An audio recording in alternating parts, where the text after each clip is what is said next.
Oof. You got Marcos. That's not. Wait. Yeah, That's true. You do got me. Get over here, Marcos. Let me look at you. They don't want it. Tobin and Leroy, ready to deploy. Had to hit it with a little journalism, but that was a decoy. Better have about me, boy. Okay, Leroy and Tobin, hold to the show, man. Still in the sauce with the show, and till then his half moon open. Sometimes go taste like a snowman. No proof I'm alive by the motor. No proof. Like I always wanted him, I never hated him, I never traded him. And if I did, I never ever traded him. You know what is a star? Like another city, the driver's side fly. Gucci get large, so many more. 10 in the more, never a bar. Hey, 10 in the more, 2 to the P. Nothing to you, but it's something to me. Handsome as ever and cute as can be. You can watch it on YouTube with viewing for free. Hey, this one time for the Twitch. This one time for the text. This one time for the phone line. Whole time, what they gonna do next? You know, I just wish you guys would stop the quibbling. So March Madness has hit the Tobin and Leroy show. Tobin is off. I am Dan Day along with my Wody from the 9th Ward, Leroy Hoard. What's up? My cousin, Vladimir Louison, and JFig going to be joining. And I mean, the Miami Hurricanes, they were number 7 seed. They're going out to St. Louis. They're going to play Friday at quote-unquote 10-10, maybe a little later Why than so that. late? Against Missouri because they're on the West Coast, which not really. No. They're in the West. They're in the Western draw, as you want to say. And yeah, okay, great. We're excited. Jay Lucas and those guys, they deserve it. We're excited. They take on Missouri. I don't care what people say. It's a home game. Who cares? The Heat, their winning streak ended. Oh my goodness! Can somebody count to 5? Okay, the winning streak ended. We got a lot going on with everything, and you know, Inter Miami, scoreless draw. They're getting ready for a big game on Wednesday. But we got to start with this. USA. A classic baseball game last night between the USA and Dominican Republic. Both teams played out of their minds, and the United States walked away with a 2-1 victory. Now, Leroy, you got to be taking some victory laps. Number one, they defeated Canada the other night, and you got a little bit of Canadian tie right there. They defeated the Dominican Republic last night, and now they get ready for the final tomorrow, St. Patrick's Day, against either Venezuela or Italy. Leroy, you could take victory laps all day if they win tomorrow. I can. It's been like I've been caught up in basketball and all these conference tournaments, and I've just been peeking in on baseball. But I caught the game yesterday, and man, I got to tell you, all these world tournaments in any sport, great. Like it's because it's basically like an all-star game. Yeah. With some of these teams and who they have that are playing in Major League Baseball or hockey or wherever it is, and they're all coming together for their country, and it's just a different way to mix up superstars, to have them play against one another. It's the best against the best. It was crazy. Who would have ever thought that one of the biggest plays of the game would not be Aaron Judge hitting a home run, but him throwing somebody out at third? Aaron Judge was that's what makes him so great. Aaron Judge is absolutely wonderful. Captain America, by the way. Vlad and I talked about this yesterday. If there's someone that could be the embodiment or the picture of a United States citizen, it would be Aaron Judge. Right. I mean, he is like it's hard to explain. He's just unbelievable. And makes plays in outfield, hits the ball. He hits for average. He hits for power. Right. He fields well. He can run. He's a 5-tool player. Not just a 5-tool. He's a 5-tool Hall of Fame player if he keeps it up. Well, he's right. He's already in. Come on. Already? Yeah, he's going to hit another 50. Yeah, so he's going to have the most 50 home run seasons by play. But the thing is this, it's not like an all-star game because sometimes all-star games, there's a whole lot of fun, and these guys are so dedicated, and they care so much. Yeah. Vlad was there. It was electric. It was electric. Dan told me the announcer said it was 70-30 Dominicans to Americans. I would say it might have been 65-35, 60-40, but it was the first time I've ever seen Leroy Lone Depot Park sell out. Like there was not a seat. Right. Not a nobody. Seat. There was not a seat that wasn't filled. 2-1 filthy. It was a 2-1 filthy. Yeah. Like, and for only 3 runs scored in that game, there was action. so much action. much action. Like, you're on your edge of your seat. Like at any point in time, this game could blow wide open, and then somebody shut the door. You got guys in scoring position, 2 outs, a reliever comes in, or a pitcher comes in and they come in and shut down the side. And that, what's amazing? What I took away from that is, like, we all talk about sportsmanship, and we all talk about what Albert Pujols said after the game and the way the DR handled themselves after the game, getting some tough calls against them. That, like, there should be a lesson in sports learned from them, right? I love that team. And you root for them. You root for guys who love the sport so much that they're not gonna let some unfortunate calls ruin the experience that they had. If that was the US, right? And there was 2 situations yesterday that just made me question how we handle sports here. One, believe it or not, was on the golf course with Young and the Englishman he was playing with. And they start yelling USA and booing him every time he hit a ball. And they asked him after he played and came in second, he said, "What did you think about that?" He said, "Well, I expect it when I come here." He said, "But it would never happen in Europe because in Europe, they're much more courteous and they just want to see good sports." And I would say in England, when they play the Open Championship, they celebrate all good shots regardless of who makes them. That's a fact. And so it was just to see that, and then to see the way other people handle situations. If the US had got some raggedy calls like the DR got at the end of those games, we'd still be talking about it. Right? We would. That and I just, like, I'm like, come on, man. Like, it was a great sporting event, and they didn't ruin it by complaining about officiating, right? Like, and I started the show saying, I wish a ref could count to 5 in the Heat game, right? Because that was the quickest 5 seconds I ever saw in my life. And then conversely, take care of business, Leroy. You're a player, you know that. I understand nobody but yourself. But that's not where we are now in sports. Okay, we're not there in sports. Like, think about it. Like, Vlad, you hear me and Tobin go about it all the time. I'm the guy that will say, "Hey, man, you had your chances." Tobin's like, "We got screwed." Right. No matter. And I'm saying, like, yeah, man, like, I appreciate the fact that the DR, after we watched a great game, didn't put a sour note on it by complaining about calls at the end of a game. They were raggedy. I'm gonna say this. They were raggedy. But I tip my hat to Albert Pujols and to, after that game, how they were just having a great time. Well, that's the thing I love about this Dominican Republic team. Win or lose, they were gonna have fun. They won as a team, they lost as a team. So the fact that they thought some of the pitches were questionable. You wouldn't have known. They're not gonna say that's the whole reason why they lost. Correct. Texter 561 texts in the best text message. Baseball 101. Anything close to the strike zone, 2 strikes at the end of the game, you swing at that. You don't let the bat sit on your shoulder. You don't let someone else decide the game. And you did. And that's baseball. And that's sports. And that's the way it is. And you know what? Players, and credit to the Dominican Republic and USA, I think they both realized both teams played out of their minds last night.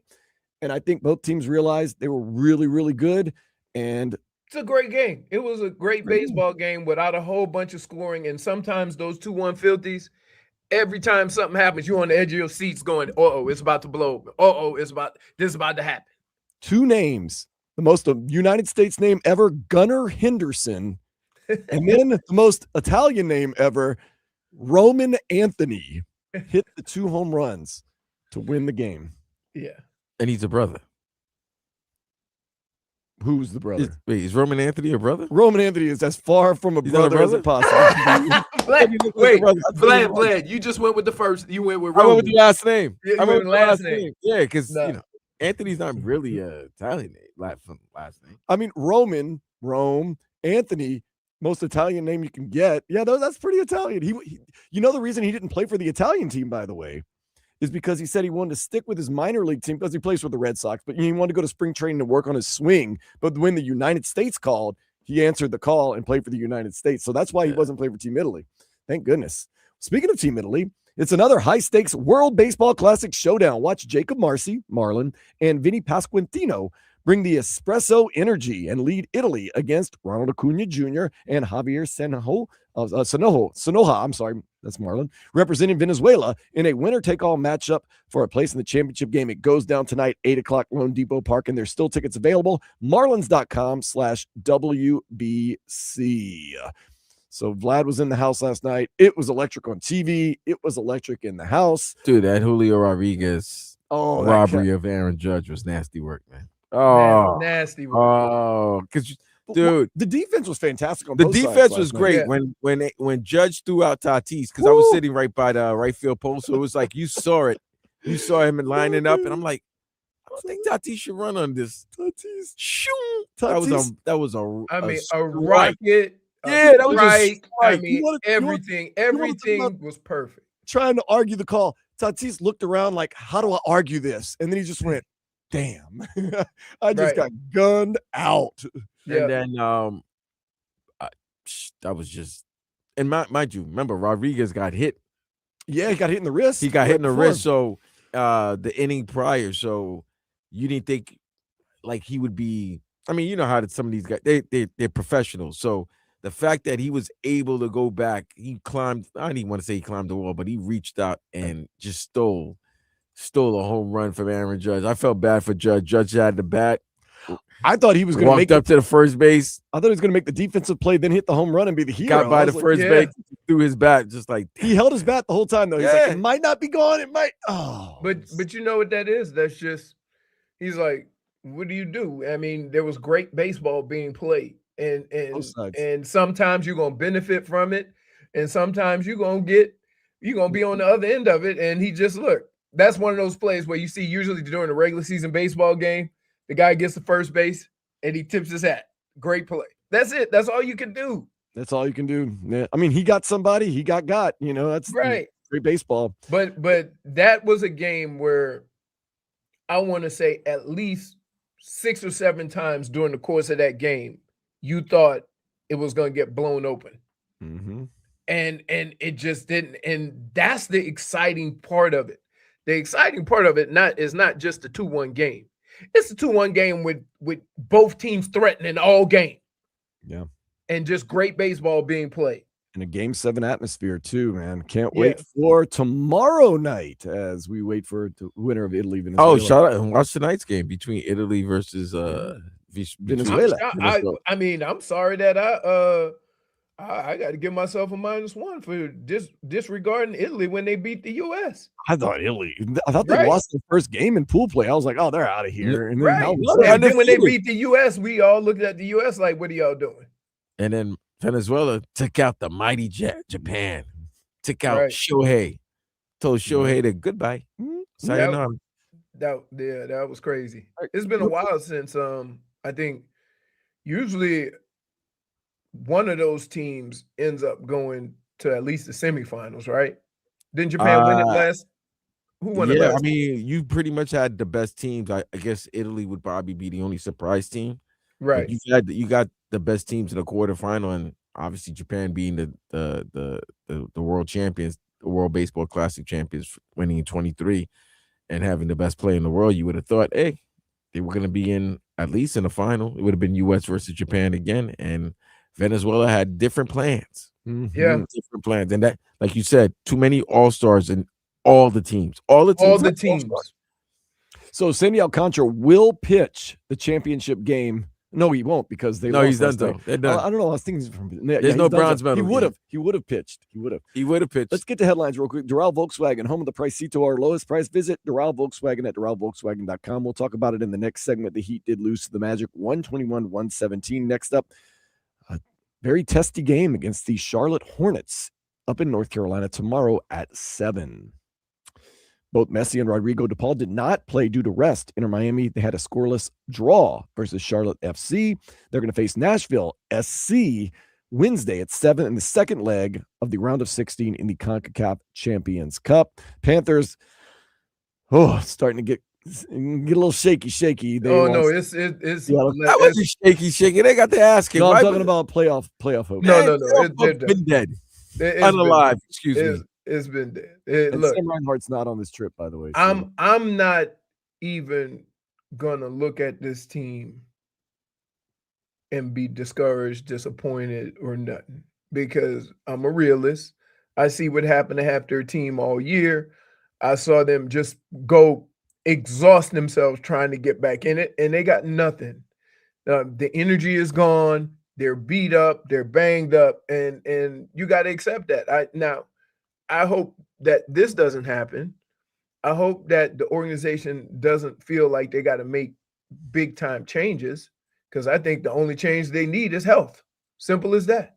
Well, they're probably going to have a long off season finally to get that way. So Are we putting the bow on the Panthers this season? It's done? Oh, no, it was done last week. Okay. To be honest with you, like, it's not that they weren't winning or that, it's they look exhausted.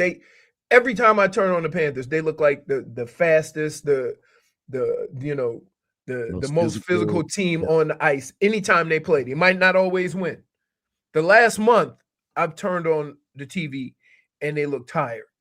They look beat up a little bit. They didn't have the most energy. They try like hell, but you can just see the energy is not there. Like, say in basketball, you say 50-50 balls, going to the puck, getting the puck out of the corner. They got nothing, and everybody's trying to come back and give you everything they have. So I'm not mad that they're in this situation. I appreciate them trying to fight like hell, but sometimes you just don't have it. They don't have the energy and the guys and the players to be able to rip off 7 or 8 in a row, because I'm okay with that. I really am. Get some rest. Everybody go get you some rest. And that's not even counting the intensity of the Olympics, right? In between that. So yeah, look. I'm not disappointed. Like, I'm disappointed they didn't. If here you go. If my team loses, I want them to lose because of the play on the ice, not because of half the team's out half the year or somebody's banged up. And so you got to just deal with it. Yeah, it's one of those things. Also, got to deal with it. Novak Djokovic has withdrawn from the Miami Open, which has started and will finish on March 29th here in South Florida. Oh, man. Excitement all around, and the Heat's winning streak. Leroy, I know you got a little something to say about this 5-second call. I got a little something to say. We're going to talk about the Heat panic button. Should we be a little worried, or should we just hold off a little bit, because they got a game tomorrow that actually could mean a lot, and they've got a stretch ahead of them that means a whole lot. We'll talk about that next here on the Tobin and Leroy Show, 104.3 FM, WQAM.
So the Miami Heat riding a 7-game winning streak host Orlando. The Magic on Saturday. Now, the Magic were 4-0 on the season against the Miami Heat, but you figured the Miami Heat are trending in the right direction. You get Norman Powell back, a little 1-2 punch, Norman Powell, Tyler Herro. And the Orlando Magic are pretty much up 20 points the whole game until the Heat make a furious comeback and try to win the game. There's a couple calls here and there, but we learned from the Dominican Republic that's part of the game. You have to accept that. Now, it is concerning and painful to lose to Orlando 5 times in a season. Own your ass. Leroy, what happens when a team owns your ass like that? Like, Well, they got I will give you an example. Uh-oh. I won the year I was 3-13, my rookie season. One of the games we won was against Pittsburgh. Never beat them again. Damn. In life. In life? Wait, even as a Viking? We didn't play them. Oh. But I'm just saying, missed we them. lost to them 1 year. My 4th year, we lost to them 3 times. So we lost to Pittsburgh more times than the Heat have lost to Orlando. Yes. Yeah. Consecutively. Yeah. After winning the first game I ever played against them. And you always got that first time. And that conversation, it weighs on you. Like it's what do we have to do? Now, I will say this. The thing that Orlando has that gives the Heat problems is size. They are big at every position. And so one of the things that they do, because they're so big, they crash the boards and get a lot of offensive rebounds. And it's crazy because it always seems like every time they play Orlando, the ball doesn't just bounce off the rim. It goes crazily all over the place, and they end up with back taps and rebounds. And so if I could think of one reason why it's been this way against Orlando, and it's been this way for years. It hasn't been just now. They've struggled against Orlando, even though they've beaten them. They've struggled with that size for a few years now. I would say that size gives Miami fits. And so I don't know how to combat that. You have to find a way. Because look, you see Davion and you see Tyler and Norm with a guy who's much bigger than them in front of them sometimes. And so, like, yeah, that I think that is the problem. I think I've seen it firsthand that it's just a logistical nightmare to play Orlando. When we played Pittsburgh, the zone blitz gave us fits, right? It did. And that was the crux of the problem. Like, you never could get to, okay, how talented are you? Or why can't you beat this team? It's just a matchup problem. And that's true. And look, we don't want to face Orlando in the playoffs. We don't want to face them at all. But this is the thing. I'm not ready to hit the panic button. I don't think anybody should hit the panic button on the Miami Heat because they are 7 of the last 8 winners of those games. But we can reserve our judgment after this crazy stretch of games the Heat have. They go on the road tomorrow to the Charlotte Hornets. They have the Lakers here on Thursday. Then they go to the Rockets. Then the Spurs come to town. Then they have 2 games on the road against the Cavaliers. After that, we can kind of give you a little more of a definitive answer on what this Heat team is going to be. Yeah. I got it. I was trying to figure out what, Kalel played his minutes. Double. He Didn't start off wrong. Huh? He didn't start playing. He didn't start off the game playing well. He played Right. well towards the end of the game. But you know what? That's sports. Mhm. Sometimes you don't have your fastball. You got to find other ways to win. And so I appreciate the fact that he still got his minutes. I don't think they had many options because we needed tall guys, right? When I saw them struggling at the end getting rebounds, I was wondering would I put Kalel back in and said, listen, get the damn rebounds. right?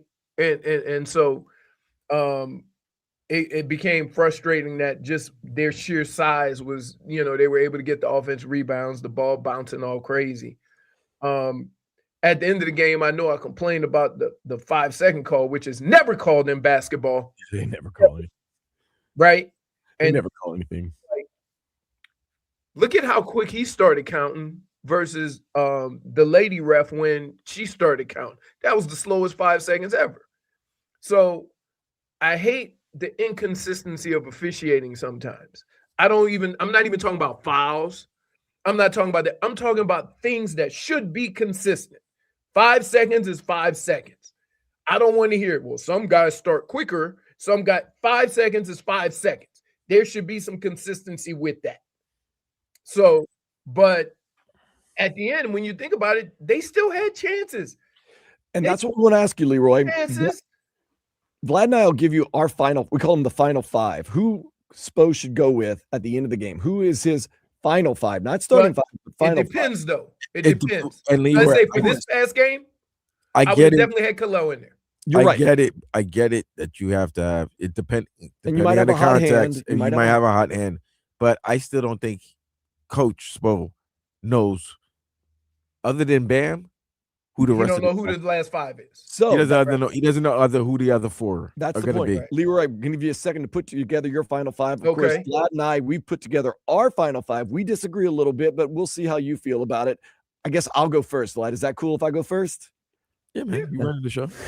You running point. I Go ahead, like Nash.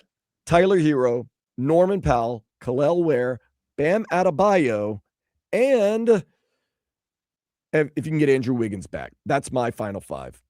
Vlad? I'm just impressed with the way Jaime's played most of the season. So I think Jaime's got to be part of in your final five. The fact that he's the one guy that I know he's going to go down the lane. He's going to go down. He's going to go inside. He's going to be aggressive inside. He's going to be aggressive. Like he got to the free throw line at the end of the game. He's going to get to the free throw line. He's going to get you an open look from his penetration. I think Jaime's got to be in there. You got to put Wiggins because he's your best perimeter defender. I personally think you got to put Pella in there. I like Pella. Pella's such a nuisance that he can either his nose is going to get in a way where he's going to get you an offensive foul or something. He's just an irritant. Because to me, what you give up, what you get offensively with Norm and Tyler, you're going to give up a lot on the defensive end. I don't know if you can have both of them final 5 minutes of a game on the court. And I would put Norman in your starting five. I mean, the last final five. All right. Okay. So we need caveat. How is the game back and forth, or is it we're trying to catch up? We're using a template, just overall going in. If everything goes to plan, because I understand it. Because I'm trying to figure out: do we need stops or do we need buckets? Because last night we needed buckets. It's not that easy. You need to win. Oh, Saturday you needed stops and buckets because you were down. So here's what I would go with. I would go with Wiggins. Mm-hmm. I would go against Orlando. So I would go Wiggins. I would go Tyler. Bam. Mm-hmm. Wiggins, Tyler, Bam, Jaime, Kalel. Okay. So the reason is that everybody can stretch the floor, but I was getting so frustrated seeing the second chances and multiple chances that I need somebody in there that if he has one job is get the rebound. I don't need him to necessarily be a scorer. I don't need him to necessarily, but I need him. Nobody gets a bucket in the paint, Kalel, and you get the rebound. I can stretch with Bam. I can, get to the rim. I can get my 3-point shooting with Tyler and Wiggins. And then I got another defender on the top end with Wiggins. Okay. So you leave, whether it be Tyler Herro or Norman Powell, you leave a guy that can score 20, 24 points a game on the bench at the end of the game. How does Eric because- Spoelstra answer that question? Because that's the because- first question to ask him if you lose. Because every time you look and saw what was going on, the frustrating thing wasn't missing the shots. The frustrating thing was the second chance opportunities the other team was getting. So I'm trying to stop that. I still got guys who can shoot the three. I got guys who are going to be aggressive offensively. And I tell you what, I go Bam, Wiggins, Jaime, and Kalel, and I'm going to be some resistance on defense. I know what's going to happen with Tyler. That's okay. He's there to score. But I got 4 guys that can defend. All right. So we agree on nothing. No, well, But it's not agreeing on nothing. It's just the just- fact that with all the injuries this team's had, and the fact that the 12 games that Tyler and Norm played together, they're 5-7. You really haven't had a good. Yeah, you haven't been able to get a good feel of what to do. Right, a Right. good feel of what this team can do. The only guy that you can trust is Bam. That's your star. That's your man. That's your. I mean, I guess your franchise player right now. So, yeah. Other than Bam, what's the other 4 guys that you're gonna put around with Bam with 5 minutes to go, clutch time situation, clutch minutes down the stretch of games? Who do you trust? I know. Because you can't put Norm and Tyler together because as much as they can score, they're the liabilities on defense. Right. Wiggins, you just hope he's healthy. Like if Wiggins there, you know Wiggins is going to be one of the 5. Okay. Now what do? I think Jaime has played well enough that he should be in the final 5 minutes. I trust him a lot. I trust his IQ, and I trust his feel for the game. And then now, and Pella to me is impressive. He's shown me a lot this season. He is. Again, I'm trying when I do my 5, I'm trying to have a mix of guys that I trust scoring with defense. As an opponent, if I see the final 5 have Jaime Jaquez Jr. and Pella Larson, I'm going, all right, I'll take that. I like that. But that's why I only had one of them. Right. I understand. Yeah. I'm just saying, I mean, who knows who's right? Spo will continue to tinker and tinker and mix with it. And we'll figure it all out. But we do know the Miami Hurricanes are going to the big dance. We're going to talk about that next here on the Tobin and Leroy Show, 104.3 FM, WQAM.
Quick note, we're giving away Heat tickets today.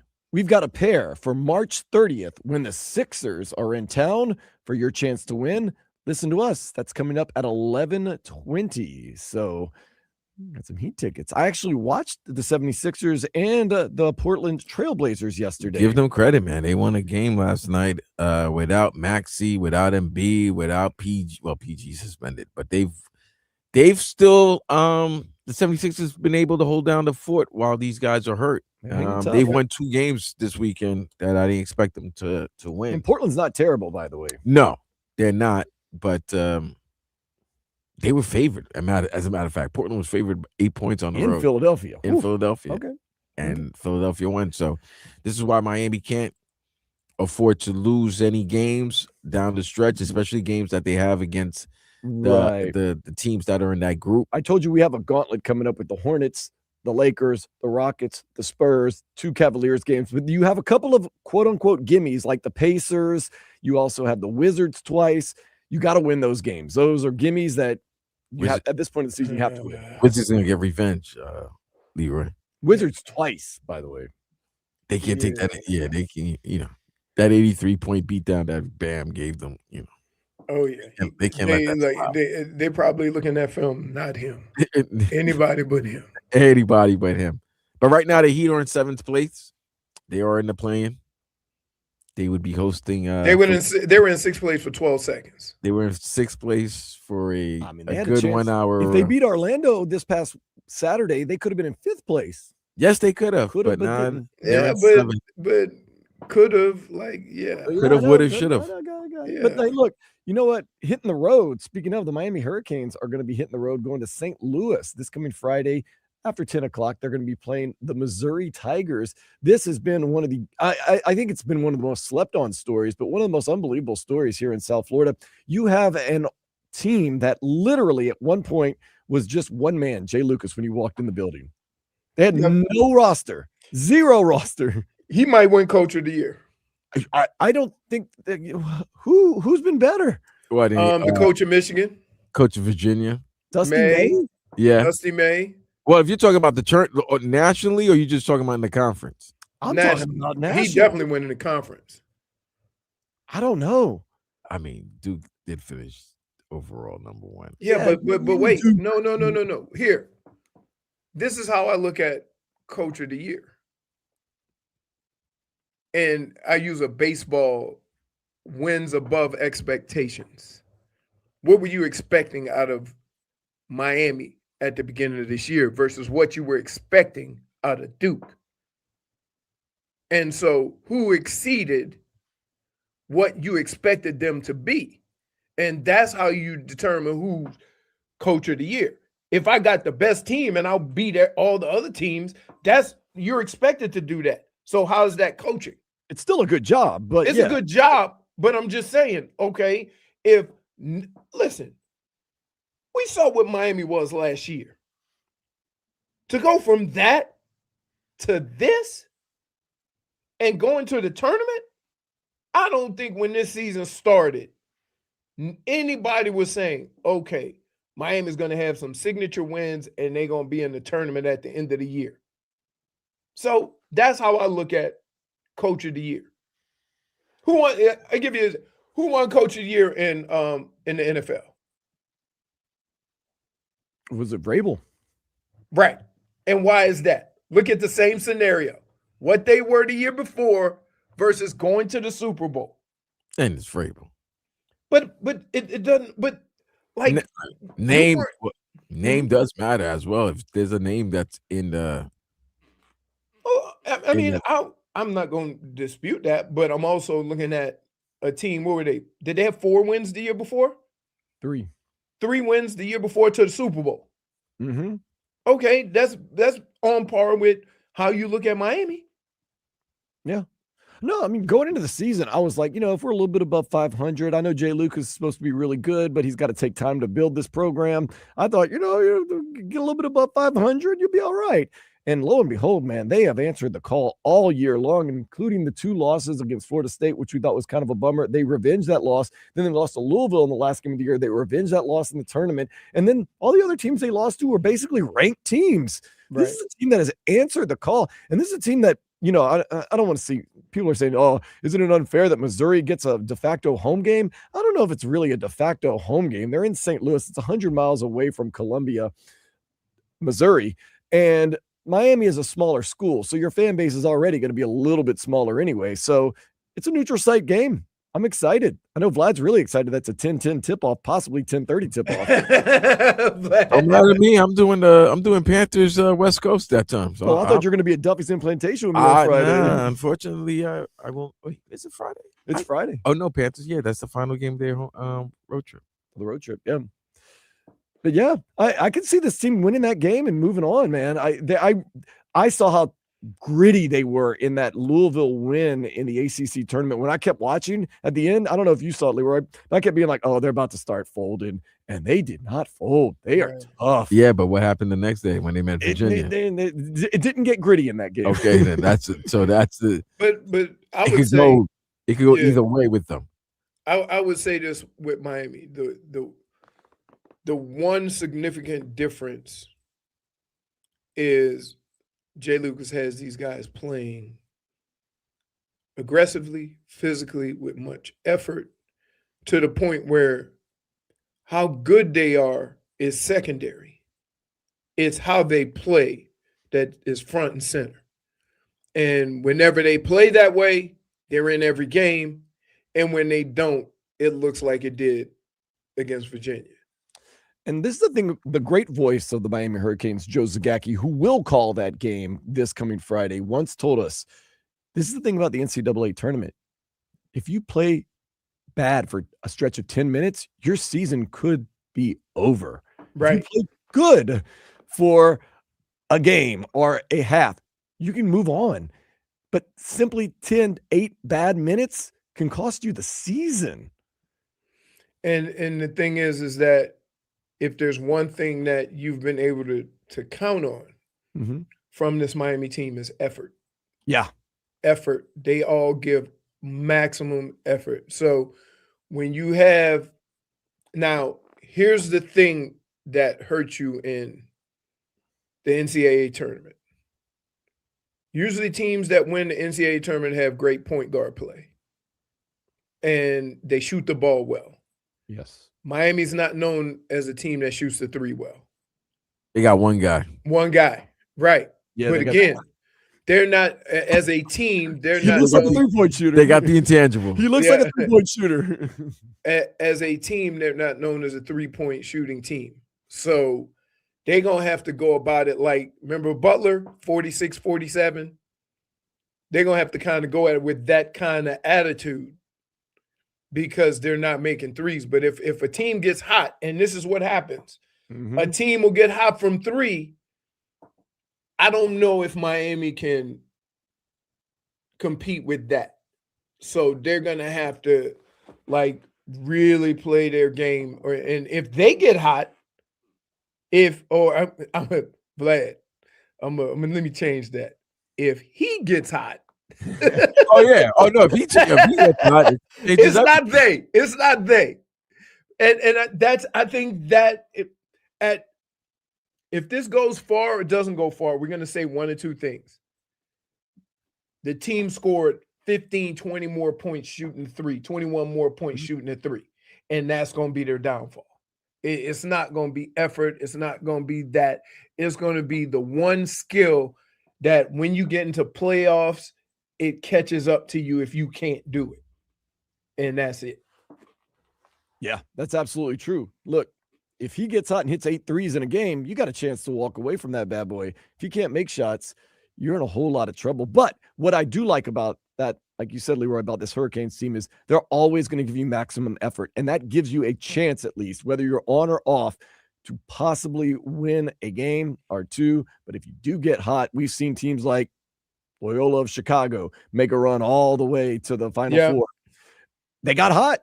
they started feeling themselves. They got confident. And that's what this tournament is all about. You get confident, you get hot, you start feeling yourself, you can start making a run. But like we said, 10 minutes of bad basketball will cost you a season. And that's what's so crazy. But you got to be good with the consistency that this Miami Hurricanes team has brought all year long. It is a loaded field as always. And of course, Duke, the number 1 overall seed, rightfully so. But that's why the madness has been brought around, and that's why nothing's a guarantee. Nothing's a guarantee. I mean, we've seen the number 1 overall seed lose in the first game. It's happened once. It's happened once. And wait, wasn't that the team that the next year won the national championship? Yeah, Virginia lost, and then last year we basically saw rock chalk. It was all number 1 seeds. The only really upset was Arkansas over St. John's. So we'll see what happens. The NIL has weird, interesting ways, although some pundits are saying this year it'll be a little more wide open than it was last year. But that's why we play the game. The thing I like about the NCAA tournament, there's always going to be 1 or 2 teams that you never heard of, but the reason why they're in it and they make it far is because they have 5 guys who played together for 3 or 4 years. That's true. Yeah. And you like watching them, and they're playing together and they're doing everything. They're not filled with stars. Nope. But they've been playing together for so long and played so many games together. And I don't know how many teams have that. Usually, you want me to give you the names? Gonzaga, St. Mary's. St. Mary's is UC Santa Clara in it. That's another one. Virginia Commonwealth is another one. Yeah, like it's just crazy. It used to be Butler. Butler had a bunch of guys. Loyola, they played together for a long period of time. Like, the schools. And they give these stars. NIL is killing that aspect of college basketball. What, because people are jumping around now? Yeah, because I tell you, and I tell you what, the crazy thing is, you don't hear this very much in college basketball. He went to Gonzaga last year and transferred. Yeah, that's true. Right? He went to St. Mary's last year and transferred. No, like for some reason, those guys out west keep their guys. So that's what I think makes this interesting. What makes this tournament interesting is that when I hear these guys have been together for 3 years, I'm like, uh-oh, I don't care how good the other team is. They just been together. They know each other, and special things happen with 1 or 2 of those teams. Yeah, and they give these star-filled teams fits, and you don't know why, and then you realize because they play together and they know each other and they do the right thing. It's just crazy. So we're more interested, even more so now, because the Miami Hurricanes are in it Friday around 10:10 right here on 104.3 FM WQAM. Up next, Leroy. Yes, sir. You are from the Third Coast. You are from the 9th Ward. You are New Orleans through and through. I am going to have to ask you, don't answer now, Etienne or Achane? That's next on the Tobin and Leroy Show, 104.3 FM, WQAM.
Whew, this World Baseball Classic has been better than advertised, and if you want to experience it firsthand, you don't have to go much further than right down the road to Lone Depot Park. It's another high-stakes World Baseball Classic showdown. Watch Jacob Marcy and Vinny Pasquantino bring the espresso energy and lead Italy against Ronald Acuna Jr. and Javier Sanoja, representing Venezuela, in a winner-take-all matchup for a place in the championship game against the USA. It goes down tonight. 8 o'clock, Lone Depot Park. Tickets available. Get them now. Marlins.com/WBC. Before we get into some more baseball USA and, of course, Miami Heat, Miami Dolphins, the whole 9 yards, I do want to ask you, Leroy, you are, of course, from the Dirty. You are a Ninth Ward, St. Augustine High School graduate. Travis Etienne, formerly of the Clemson Tigers, formerly of the Jacksonville Jaguars, now New Orleans Saints, came out and said it's not Etienne, it's Achane, kind of like Devon Achane. Now, Vlad and I have talked about this. I understand where we're from, there's Etiennes and there's Achanes. Is it Etienne or Achane in your mind? Etienne. Yeah, same thing. And Vlad was saying, what sounds more Creole to you, Etienne or Achane? Etienne. Yeah. There's no look, dude. We got some names in New Orleans. Names. A lot of French and Creole names. And no sense. We ain't never in all my childhood, I ain't never had to figure out how to pronounce a name. Because you've seen it before. New Orleans and Louisiana is pretty small. So if you see a name, you know exactly how to pronounce it because you've heard it before. Right? Mm-hmm. There's no question. From the Boutiers, from the you've heard them all. Right. You've heard them all and seen the name. So it just comes, Vlad, when you see it, you just know how to pronounce it because it's nothing new. For somebody to come and say, no, that's not how you pronounce it, I'm going to go with a whole bunch of Louisiana and New Orleans history to say he just wanted to change his damn name. Facts. That's it. I've called ATNs for years. If I go get you, Vlad, if I got my yearbook and just scroll through the pages, they're all French names. It's weird. It's weird. Every single person got a French name. No matter what. And I know how to pronounce all of them. It ain't even a question. Everybody in New Orleans, because you've seen it before. Ain't never been a situation in my life that I pronounced one of those names in that yearbook and somebody said, no, that's not how you pronounce it. That's why I tell people in my last name. It's the city of St. Louis in reverse. It is. That's it. Yeah. Just make it you could do with the accent and everything like that, but just to make it simple, just Louis St. That's it. St. Louis in reverse. Right. Because everybody wants to spice it up and then try to do a fake accent. Nah. That's only once you get outside New Orleans. Because if you tried that BS in New Orleans, they'll laugh at you. Come on, dude. Come on, dude. I never had I know your grandmama and them. Ain't nobody else ever did that. Mom and them? How your mom and them? Yeah. How your mom and them? Go to the neutral ground. Yeah. Go talk to your mom and them. She over there making groceries. Where you at? Yeah. But I'm telling you, they're like, come on, dude. You know what? We're gonna have, first of all, my yearbook is this thick.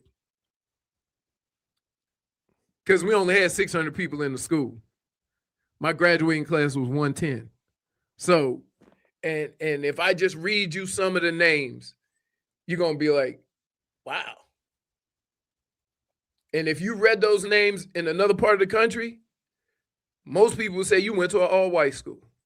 Trahan. Yeah, it's crazy. And the street names. Now, I will say this. I grew up in the Ninth Ward on a street name, Reynes.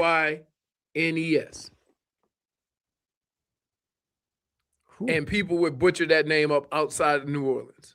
But it's Renee. So, and you just because you see all the street names, the people like you. Come on, no, Okay. Achane. Get out of here. I thought you was gonna ask me who the hell was better. Nah. Right, that's what I thought. That would've been I literally thought he was at, because I said there ain't no way in hell you get the Achane out of Etienne. Maybe, you know what? Maybe he's trying to steal the Yeah. Maybe he's trying to confuse people so they think it's when they think it's Devon, they're talking about him. But check this out. When he get down to New Orleans, they ain't saying Achane. They're not going to call him. They are not going to call him that, because we got Etienne's. We got Etienne's in New Orleans. Yes. No chance. The announcers will call him Achane. Everyone else will call him Etienne.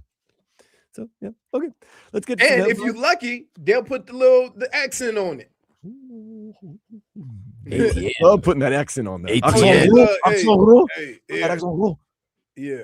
My mom puts accent. Big Lynn puts accent rules on everything. Or just like I'm gonna tell y'all a little secret. If you go there and try to pronounce New Orleans like the foreigners do, New Orleans and all that, you're gonna get jacked. You're gonna get your lunch money taken. Oh, I'll be like, they're gonna say, "Oh, you ain't from these parts." I love New Orleans. Oh yeah, you getting jacked. Stop that nonsense. You gonna get jacked.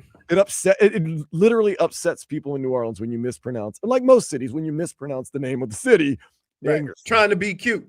Yeah. New Orleans. Hey, by the way, and don't go there trying to be Cajun, because you can't be Cajun. I can't be Cajun. I ain't Cajun. I can't do it. When you see a Cajun in Louisiana out in them woods and the marsh, you know, got three teeth and barely speak English. Thank you. So I'm a Cajun my family's from the woods. We're not from the bayou. The bayou Cajuns are the real drippy, like Bobby Boucher. Yeah, that's Bobby Boucher. I'm from the woods, man. Or I'm not from the woods. But my family's from the woods. They're a little more, I don't know, would you call it, assimilated than some of the bayou people, man. Like Coach Ogeron. They moved to the city. And when I say bayou. City, I use that term loosely because the towns are real small. Homa and Booty, that's the city. Yeah, literally named Booty. It's not Butte. Don't get cute with it. No, don't get cute with it. Don't get cute. It's don't Booty. Get cute with it. Oh, you're from Butte? They'll cuss you out. All right. Well, I'm glad we were able to settle that. I can't wait to see Travis Etienne /Achane run. You know, they're going to just start calling him Travis.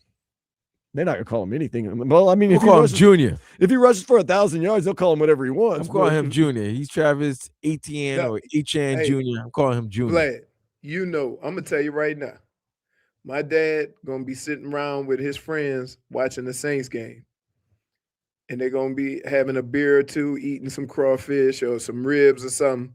And they're going to say, "Can you believe that boy? What else call him Achane? They ain't number 18." Yeah. Right? I'm telling you, every person in Louisiana going to have a conversation about what this man tried to do to his name. You're going to say, man, that man, Travis Etienne, he got some game. That's not going to play around. Let's get the headlines brought to you by Doral Volkswagen, home of the price seat to our lowest price. Visit us at Doral Volkswagen or at DoralVolkswagen.com. The Heat did lose to the Magic 121-117 over the weekend. Next up, the Hornets in Charlotte tomorrow at 7. Of course, we ended Charlotte's 8-game winning streak about a week ago, so a little longer than a week ago. So maybe the Hornets have some revenge in mind. And like you said, the Magic play hard. The Magic are a bad matchup for the Heat. I think the Heat are kind of a bad matchup for the Hornets. Yes, absolutely. I agree with that.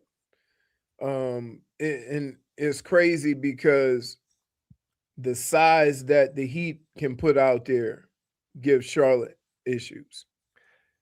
It seems like Khalil Ware just is. I mean, I talked about Andrew Wiggins is really the linchpin to all this. If he can get healthy and get back in, that really changes this team. But Khalil Ware just seems like somebody that you would want to play a lot. And I mean, he's tall, he's athletic, he can stretch the floor, he can play defense, he can get blocks. He's getting his minutes, but they took him out. Well, I think he played 27 minutes or 30 minutes. Something like that, yeah. I would say this. The reason why he wasn't at the game, and I didn't have a problem with it, I say I would have liked him in there, but they had all their scoring in there.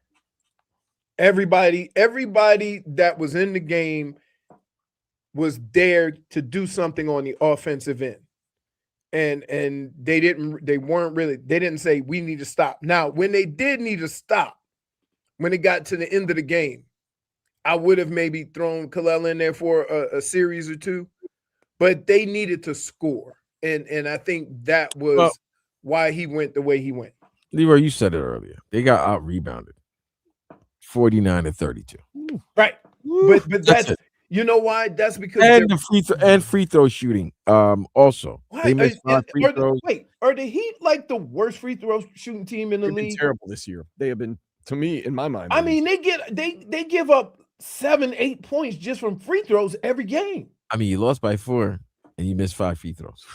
Right, which is a good night for Vlad, which is a good night for them. Because they were 23 out of 28, so they were 82%. But when the other team is 23 out of 25, so they're making 92% of the free throws, and they're out rebounding you. So that means they're getting extra possessions. Right. Yeah, that's a recipe for a loss. So what do you so in the future, because you're gonna have, I think you're gonna have to deal with, in one way or another, you're gonna have to deal with Orlando again. What do you want to see them in a 4-5? That's one thing.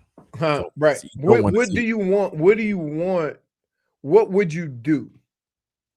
You know, to kind of, because again, they're playing hard defense. They're making them shoot tough shots. And then they give up a long rebound. And sometimes you're going to give up some rebounds because of just the bounce of the ball.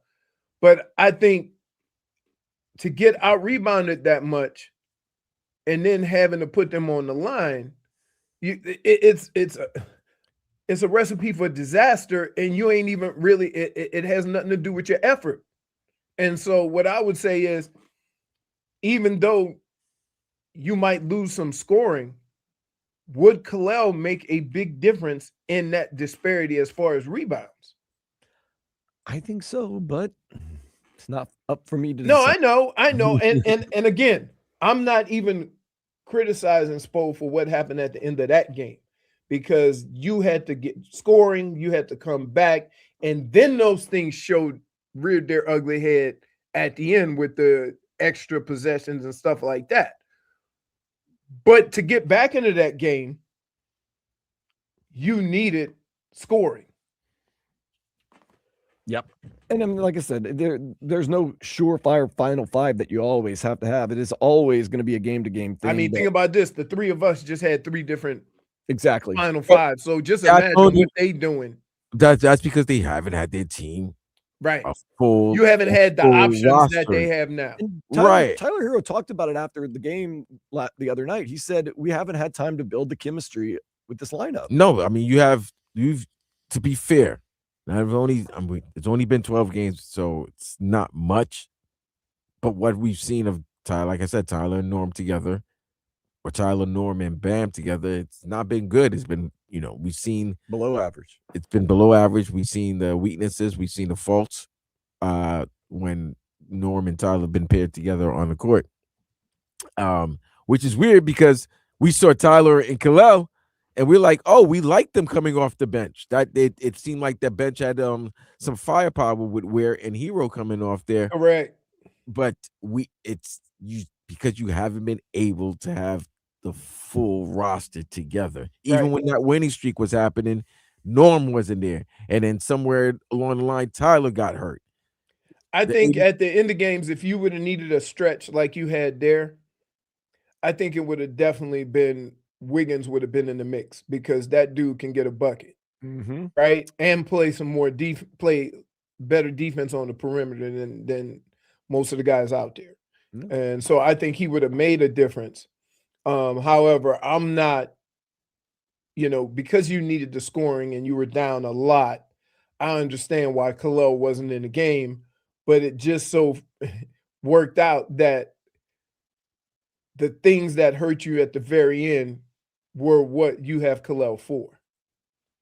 So you have to make that choice though at the end of some games. Do I want scoring or I want defense? If you're Orlando, you're going defense.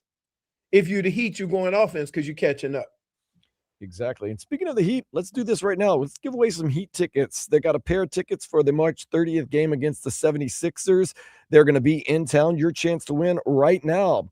305-567-0560, 305-567-0560. Your chance to win some Heat 76ers tickets. Vlad, do you want to take 6 or 7?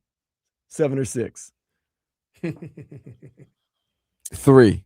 Vlad's taking caller number 3 to win Iverson and D Wade. That's the number. Yeah. That's a good matchup Yeah, right trying there. with your little 6'7", 7'6" joke. Get out of here. 76ers. Get outta here. 76ers. No, number 3. It's like 6'7", man. The answer in Wade.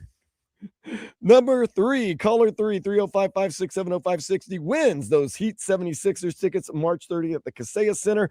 Malik Willis spoke, and I want Leroy to translate for me next here on 104.3 FM WQAM.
All right, Vlad, give me what you talk about, Willis? No. I look like Gary Coleman to you? I look like Arnold Jackson? I was just trying to get some camaraderie in here, man. Dude, I just saw something. Uh-oh. They were talking about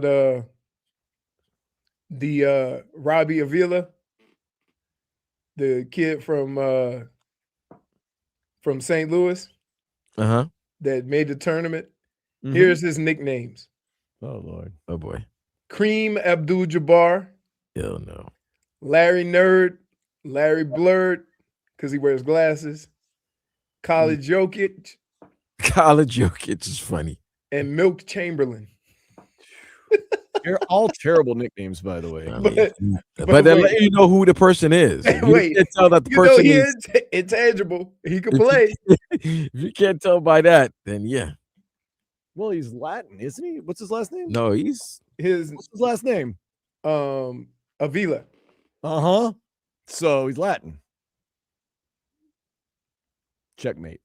you sure he's Latin? You might want to I mean, I might want to check Avila as a last name. Yeah. If your last name's McDaniel. Yeah. I mean, we have plenty of people that can definitely weigh in on that if Avila is a Latin name, but let's not get sidetracked. What you talking about, Willis? Malik Willis did speak with the media, and Vlad worked very hard to make sure that we got all the good sound from Malik Willis. Thank you, by the way, Vlad. We appreciate you very much. But, some guys, they speak in player talk and coach talk. Some guys, and I'll say this, Leroy, I do give at least Jon-Eric Sullivan and Jeff Hafley credit. They've been pretty straight shooters so far with the Miami Dolphins. Have you noticed that they're very direct, and what they say they kind of do? Yeah. Nah. Malik Willis, let's see. You're going to translate because, Leroy, you know ball. You were in the NFL for years.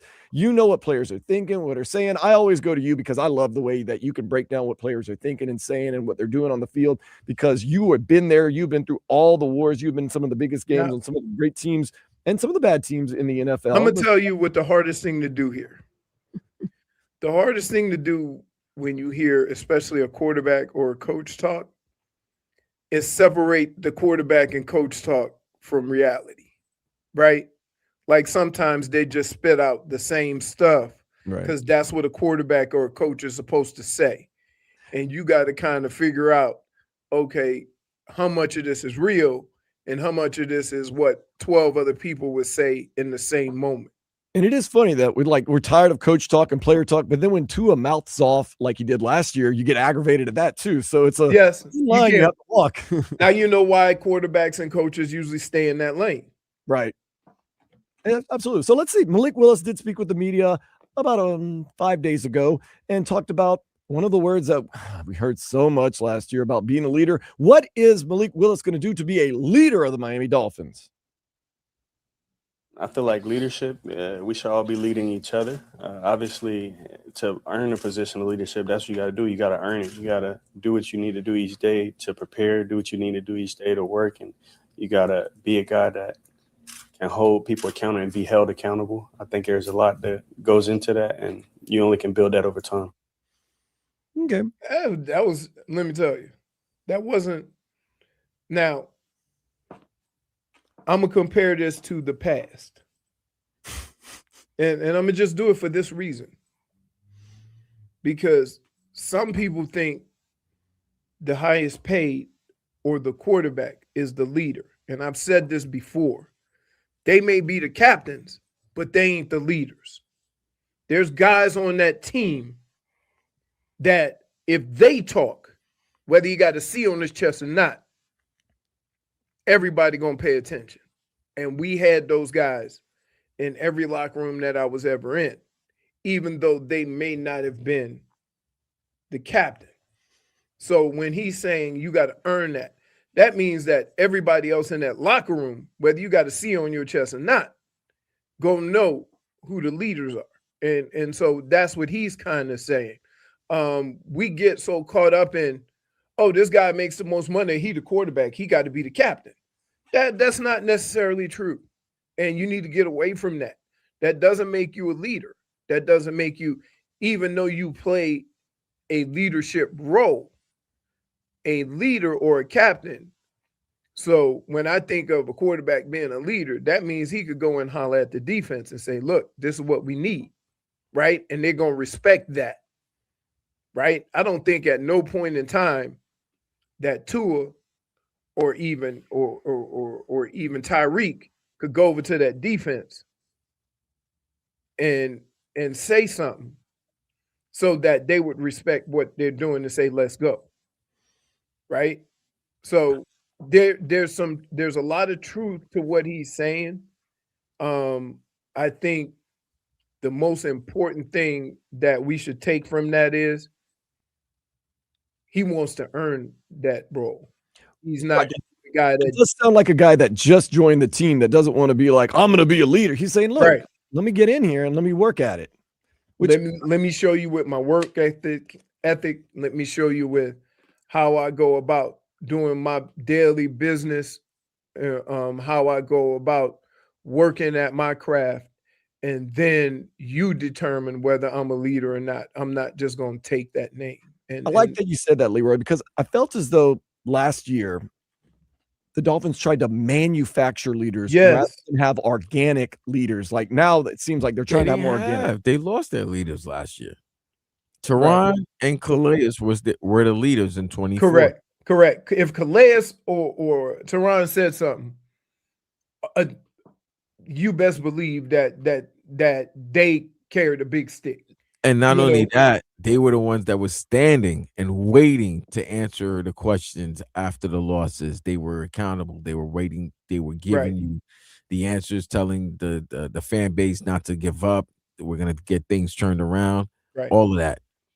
Even with the fans, Vlad, and not to cut you off, but even when they talk and the fans listen to them, it gave them hope because they say, okay, these two dudes are leaders. They know what's up. They doing their thing on the field. You have somebody that's steering the ship, through these rough waters. They're steering the ship. This past season, no, you didn't have anyone. You didn't have anybody really that was willing to talk. I mean, Zach Sealer did step up. He was a guy, but it's different when it's Calais talking than Zach. Let's do this because we do Game Day Uncensored, the post game, and love doing the post game. And Vlad's in the locker room. I go, Vlad, I'm about 3/4 of the way through the season. I said, who are the leaders of this team? And you kind of paused, and that's already a bad sign. He said, I guess Jordan Brooks is kind of talking. It's like it should never be something you have to think about. It should be this guy, this guy, this guy. Doesn't matter whether they have the C on their chest. Doesn't matter about anything. They don't have to be playing. They can be injured and still be a leader of a team. Here's the other thing, and people need to understand this. Just because you hear from them after every game, don't mean that's the leader.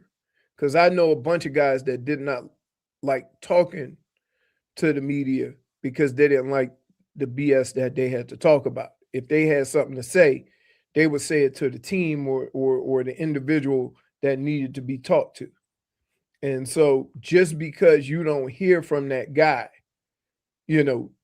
doesn't necessarily mean that he's leader. Now, the media can identify that. And so after a point in time during the season, they went to Jordan Brooks more. Right? Because they acknowledge that this guy's the leader on defense. Everybody follows him. We need to hear what he has to say. He still might not be a guy that likes talking.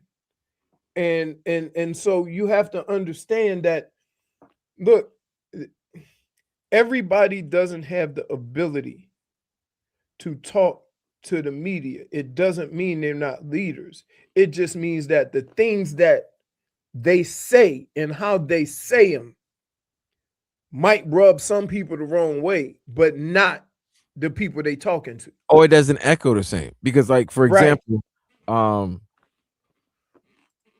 we were saying about Brian Flores. No, not saying Calais. I'm gonna tell you the guy who spoke up a lot last season. It was Bradley Chubb. Bradley spoke a lot after the games. He was the one that says keep believing. He was the one that was still trying to keep the faith. It just didn't resonate the same way like when Calais said it the year prior. Right. You know what I'm saying? It's just I didn't understand. I didn't think Bradley Chubb was doing a bad job. I think he did a great job last year of being a professional and still trying to, teach the young guys, try to take Chop under his wing while Chop was going through his struggles. But he wasn't that dude. It just didn't Yeah, resonate the right, same. you're right. It just didn't resonate. And I would say this sometimes, and here's the bigger issue. Sometimes when the media deems a guy a leader, it rubs people the wrong way on the team because they don't know what's going on in that locker room. And you really shouldn't know everything that's going on in that locker room. That should be stories you hear after a guy retires. And a lot of times you'll hear stories after they're done about what goes on in that locker room. But the fact is, there's a lot of things going on where there's certain dudes on that team that could call players out and then deal with the ramifications of it. And everybody understand that that's our leader because he ain't afraid to get in somebody's face regardless of what the consequences are. And then what happens is when you see that guy willing to do that, if the other guy want beef and you don't call me out, everybody else will rally behind him and say, no. Hey, he just keeping it real. And so that's how leaders are built. Leaders are built when something in the locker room needs to be said. Who's that guy that's going to say it because he cares about the team and not about hurting somebody's feelings? And if that guy get his feelings hurt and get offensive, he going to deal with it. From leaders of men to misleaders of men, we've got game balls and game bums from Leroy next here on the Tobin and Leroy Show, 104.3 FM, WQAM.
It is that special time on Monday where we go to Leroy Hoard, a man who Vlad will agree with me is known to have some opinions. Yeah, until he comes back from his trip. We're gonna set him up as he's a man from the Ninth Ward of New Orleans. Oh my God! Who played at St. Augustine High School? Who went to the University of Michigan? The play clock is dropped. He went to the Cleveland Browns. He played football for Bill Belichick. Then he went and played on one of the greatest regular season football teams of all time with the Minnesota Vikings. Randy Moss, Chris Carter, Randall Cunningham was quarterback. 15-1. 15-1. And Gary Anderson missed the field goal. Steamroll everybody that season. And then lost to the, I'm going to use my words, Blanken Falcons in the NFC Championship game. A man that is never afraid to share his opinions and never has been.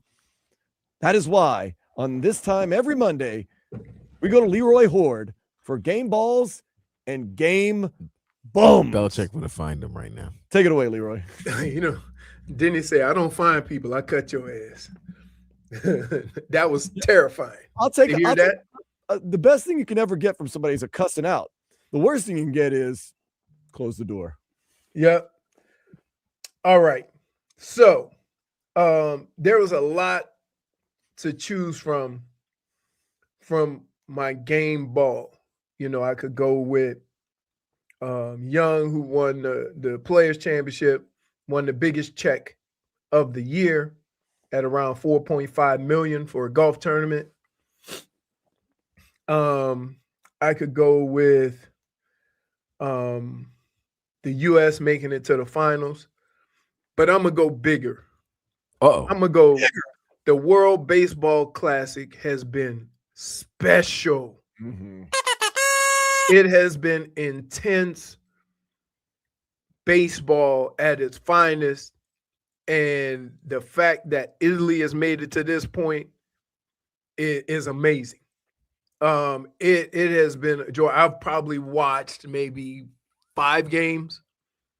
And after you got past the blowout season, the blowout season, that first couple of rounds. Oh yeah, the group play. The group play. Yeah. Right. The intensity picked up.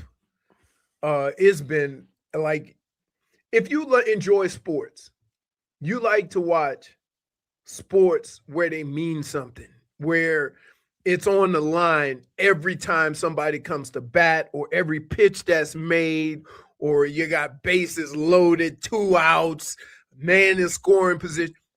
The World Baseball Classic has been about as exciting as the Olympic hockey, the 4 nations hockey. It has been that. Olympic basketball, And men's basketball. Olympic basketball. It's been something special. If you looked at Dan, Leroy, if you looked at the last 2 years from the Olympic basketball, the semis and finals, the semis against Serbia and then the finals against France. Right. 4 nations last year. This year's Olympics. This year's Olympics. This year's Hockey Olympics. This year's Hockey Olympics. This year's World Baseball Classic. Right. It's what's right with sports. It's what's right with sports. And you know what's crazy? I'm going to throw this out there. Men or women. The women's hockey was amazing too. Yeah. It's what's right with sports. Right. And even this, to the point that Dominican Republic, tip your hat to them, they lost with dignity and pride. Right. Yes, absolutely. But it made you enjoy the game even more. I enjoyed it so much. Yeah. Totally. And the pride that all teams have is fantastic. Of course you enjoy it when your team wins. I did that too. Yeah. So I'm gonna go with the World Baseball Classic as a whole. Okay. But my game bum. Look, if I tell you before you start the final round of a golf tournament as a professional golfer and a top-rated golfer, top 10 golfer in the world, if I tell you beforehand, if you shoot 1 under par, you win and if you shoot even par, you're in a playoff, right? You probably gonna feel pretty good about your chances. I don't care what level of pro golfer you are, but if you're in that event, yeah. I'm a big fan of Ludwig Oberg. Big fan. He has kind of a lackadaisical demeanor about himself. He smiles. He hits the ball a ton. He lost his mind because he did the one thing in life you can't do. Follow up a bad thing with a mistake, right? There's so many times in life where something goes bad and then you follow it up with a mistake and make it worse. And if he was playing poker, we would call that being on tilt. Some of the things he did at the end of that round of golf were so unlike him, right? He hit a bad shot, get a bad break, and then he followed it up with an even worse mistake. So and did he it have cost, he had a mental breakdown? That's the only thing I can say. It's not the talent. It's not the talent. But he ended up shooting 76. Wait, he shot 4 over? Yes. And how many strokes lead did he have going into the final round? 3. Oh, come on, fam. How you can't lose a 3-stroke lead like that. It happens in that tournament, but to shoot even. That's what I said. I You make started it with so that. easy. You don't like now. In fairness, Sorry, if you don't know that, but I would say this: I could kind of sense it on 18 on Saturday. He hit it to 10 feet and 3-putted. Squeaky cheeks to only have a three shot lead instead of a 4-shot lead. Now, if he makes it, he got a 5-shot lead. Now, I'll tell you what. Let's think of all of the great players that have played that game. I'm going to go right to Tiger. Tiger hit that ball to 10 feet on the last hole on Saturday. He going to have a 5-shot lead. Mm-hmm. Right? No question in my mind. 9 times out of 10. Right. And so, he had a 3-shot lead because he gave one back after hitting 2 incredible shots. And I'm like, he got to go to sleep on this. Right? His playing partner, who is his friend, and they live by each other, he had a train wreck too. He shot 77 or something like that. So the last group, and it's bad when you celebrating the winner of the tournament and the last group got 2 holes to play. Right? That's how far out of it they were. So I feel bad, but game bum is game bum. I can't like you spit the bit there, buddy. I like you. I've been talking about this guy winning a major for like 2 or 3 years because he put it this way, Vlad, this is how good he is. Before he played 1 major. So he just got out of college. They have that college U thing where if you're the number 1 ranked amateur, you automatically get a card. They named him to the Ryder Cup, and he only played a handful of tournaments. He had not won yet. That's how good he was. He played on the Ryder Cup right out of college. So he got some talent, and he just smiled his way to a 76. What do we always say, Leroy? It's not always about talent. It's between the ears. No, you gotta have it between the ears. You know what else they say? Pressure make a pipe burst. Yep. He was like, as Tobin would say, he had squeaky cheeks. Oh, squeaked up. Squeak cheeks, man. Made some diamonds. It's true. But so, I'm more than sure. He's only 24. Yeah. I'm more than sure he'll learn from it. However, the mental gymnastics you got to play when you out front and everybody come and get you. Ooh. Yeah, I would. I've never been on the number 1 ranked team or the number 1 ranked, but I would think the pressure is enormous playing from ahead. Yeah. I mean, like I've been a part of it. I've been Playing from favored by behind. 11 points and lose a game to Atlanta. I was the Playing from number one behind, team you're doing what you're in the supposed to do. country in college, and we Yeah. lost to Minnesota. Yeah. Because Like playing from behind, you're doing what you're supposed to do. You know, you're not supposed to win anyway. You just got to go out there. You got right, to, but playing from the front, you have to win because if you don't, it's a huge failure. You're right, facing failure at anything that goes wrong. right. So, it like it was, and the crazy thing about it is like even when Gary Anderson missed a field goal, Mm. I felt bad for him, but I always thought if I make a mistake like that, I could deal with it. I can handle it. Right? I've had disappointment. I know how to deal with it. It's not for lack of effort. Some people, it ruins them forever because they've never had to deal with it. And I'm like, growing up, that was Tuesday, buddy. Mhm. This ain't going to break me. Right? I'm going to still put forth the effort. But it breaks people. Like you can go back to what? Bill Buckner. Mm. Man, it took 30 years before they would even let him back into town. I mean, How do you deal? But it like mistakes happen with everybody. How do you deal with it? How do you handle it? Some people can't handle. What about Scott Norwood? Where the hell Scott Norwood? I don't know, but Buffalo treated him different. Yeah. They're Yeah. used to losing like that. Buffalo So was okay with him. they accepted him. Right. They made him. But it's tough, man. It's tough. It's one of the more difficult things to handle. And golf's different in that it happens to everybody, right? The guy who won the tournament, the buzzards were circling around him being near the lead and never being able to win, right? And he said it this way. In all the tournaments beforehand, he won one time last year. He said he had a 9-shot lead. All he had to do was hit the ball off the tee. Yeah. It was no pressure. He said, and there's been a couple of times where he came from behind to be close, but he was never expected to win. And they asked him, about being close. He had never been in a situation like this to where he then got the lead with the final 3 toughest holes to play on the golf course.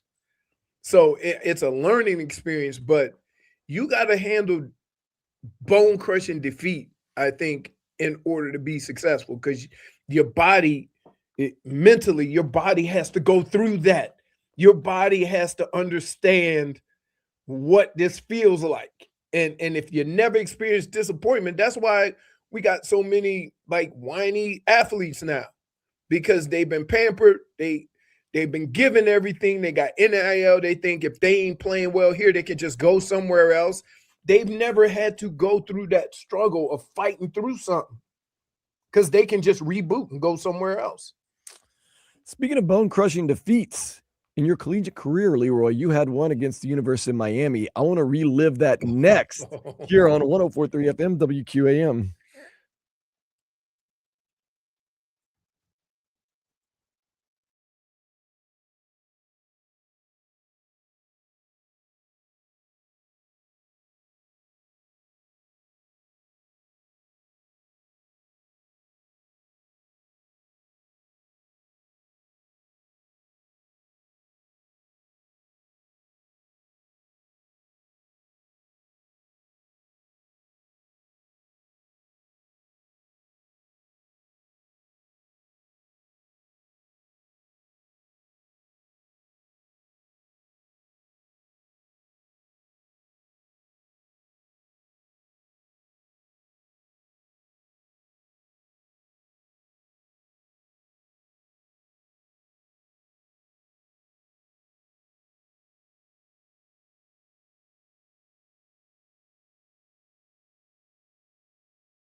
We're going to get to headlines in just a minute. I'm seeing the Jets. They have traded Justin Fields to the Chiefs. So Justin Fields no longer. All right, Muji, baby. You got a 6th-round pick. You traded. Look at that. You got a 6th-round pick for Justin Fields. 6th-round pick for Justin Fields to the Does that Chiefs. mean that He's the backup for Mahomes. Well, is he going to be back by the beginning of the season? Mahomes will be back by supposedly. All these quarterbacks are supposed to be back by the time of the season begins. All right. Even Daniel Jones. That's why he got that 2-year, $88 million. Right. Who's Zach Wilson going to be? Speaking of the Jets.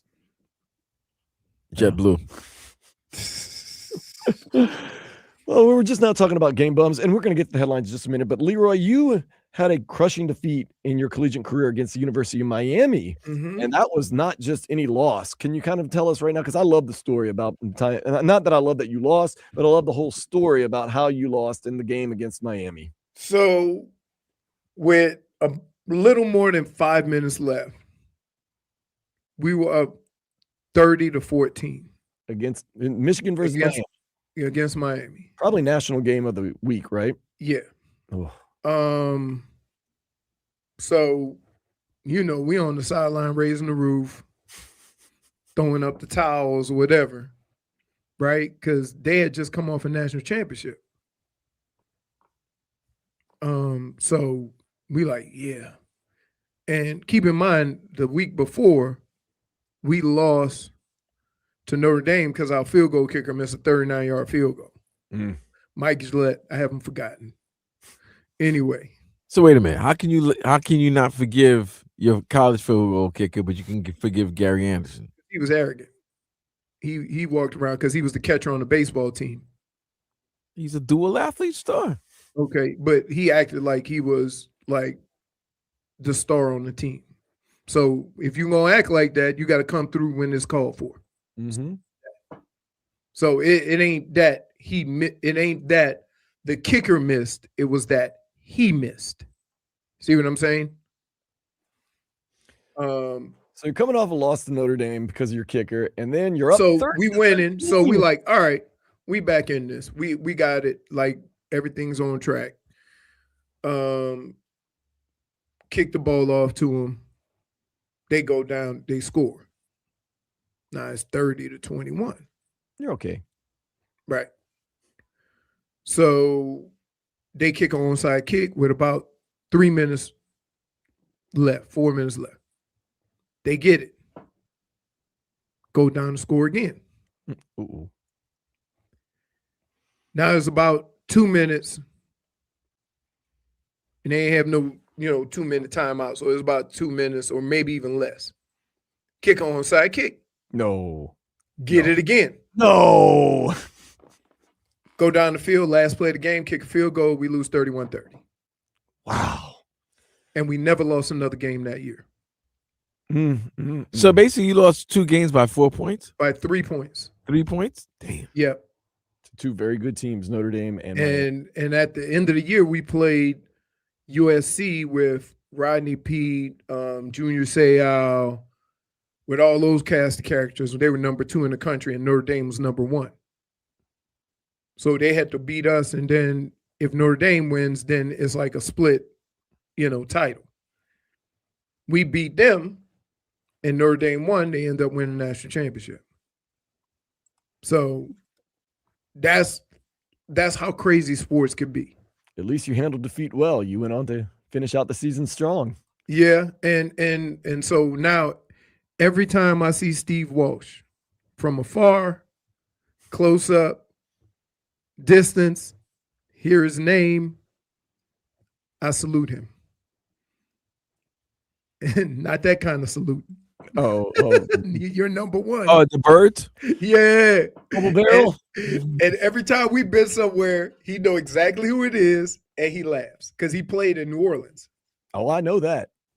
So I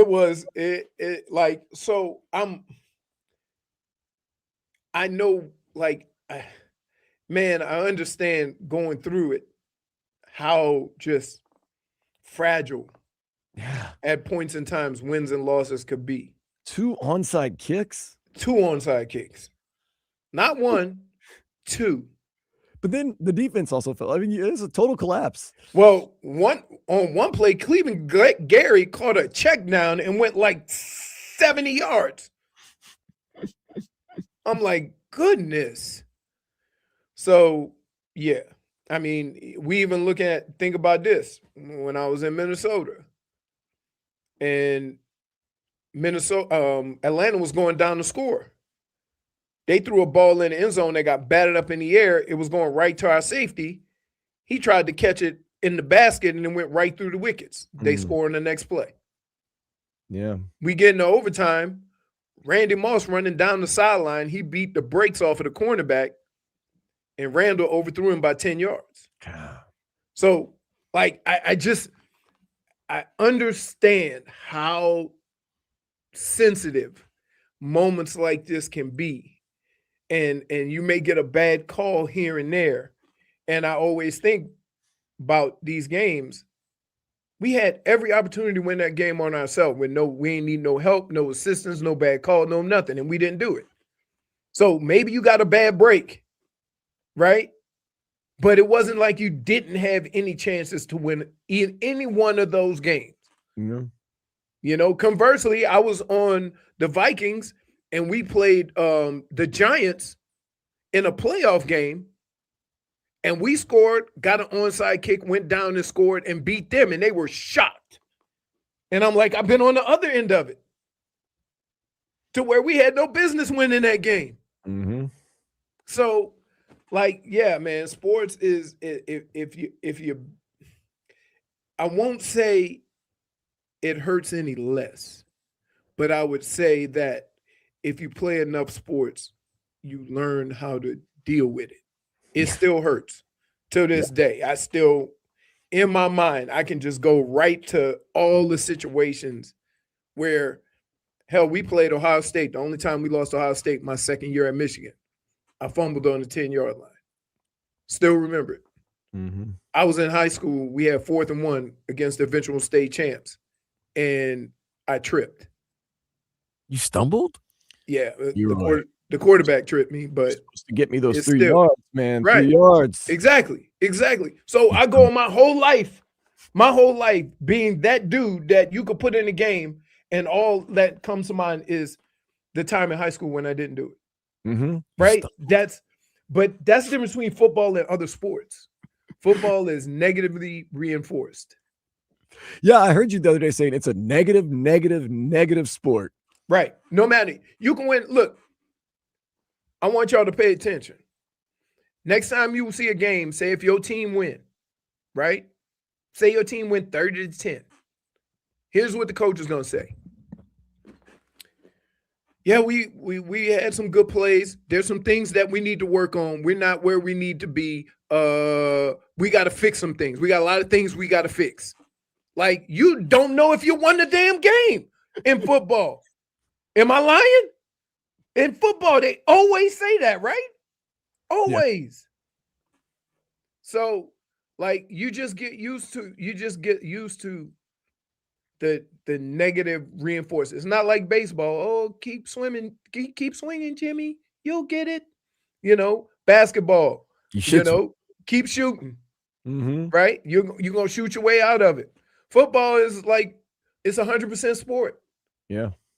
That is interesting. Yeah, it is a different mentality to football. Just listen to the difference between a basketball coach after a game, a baseball manager after a game, a hockey coach after a game, and then listen to a football coach.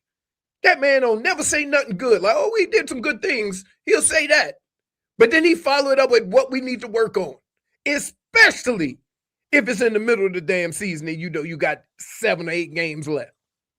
Every interview I hear with Mario Cristobal is, we're getting better, but we got so much to work. I was like, you just beat the brakes off of Texas A&M. Nope. Yeah, we're not playing the way we should be playing. I'm like, right. I'm telling you, it's a football thing.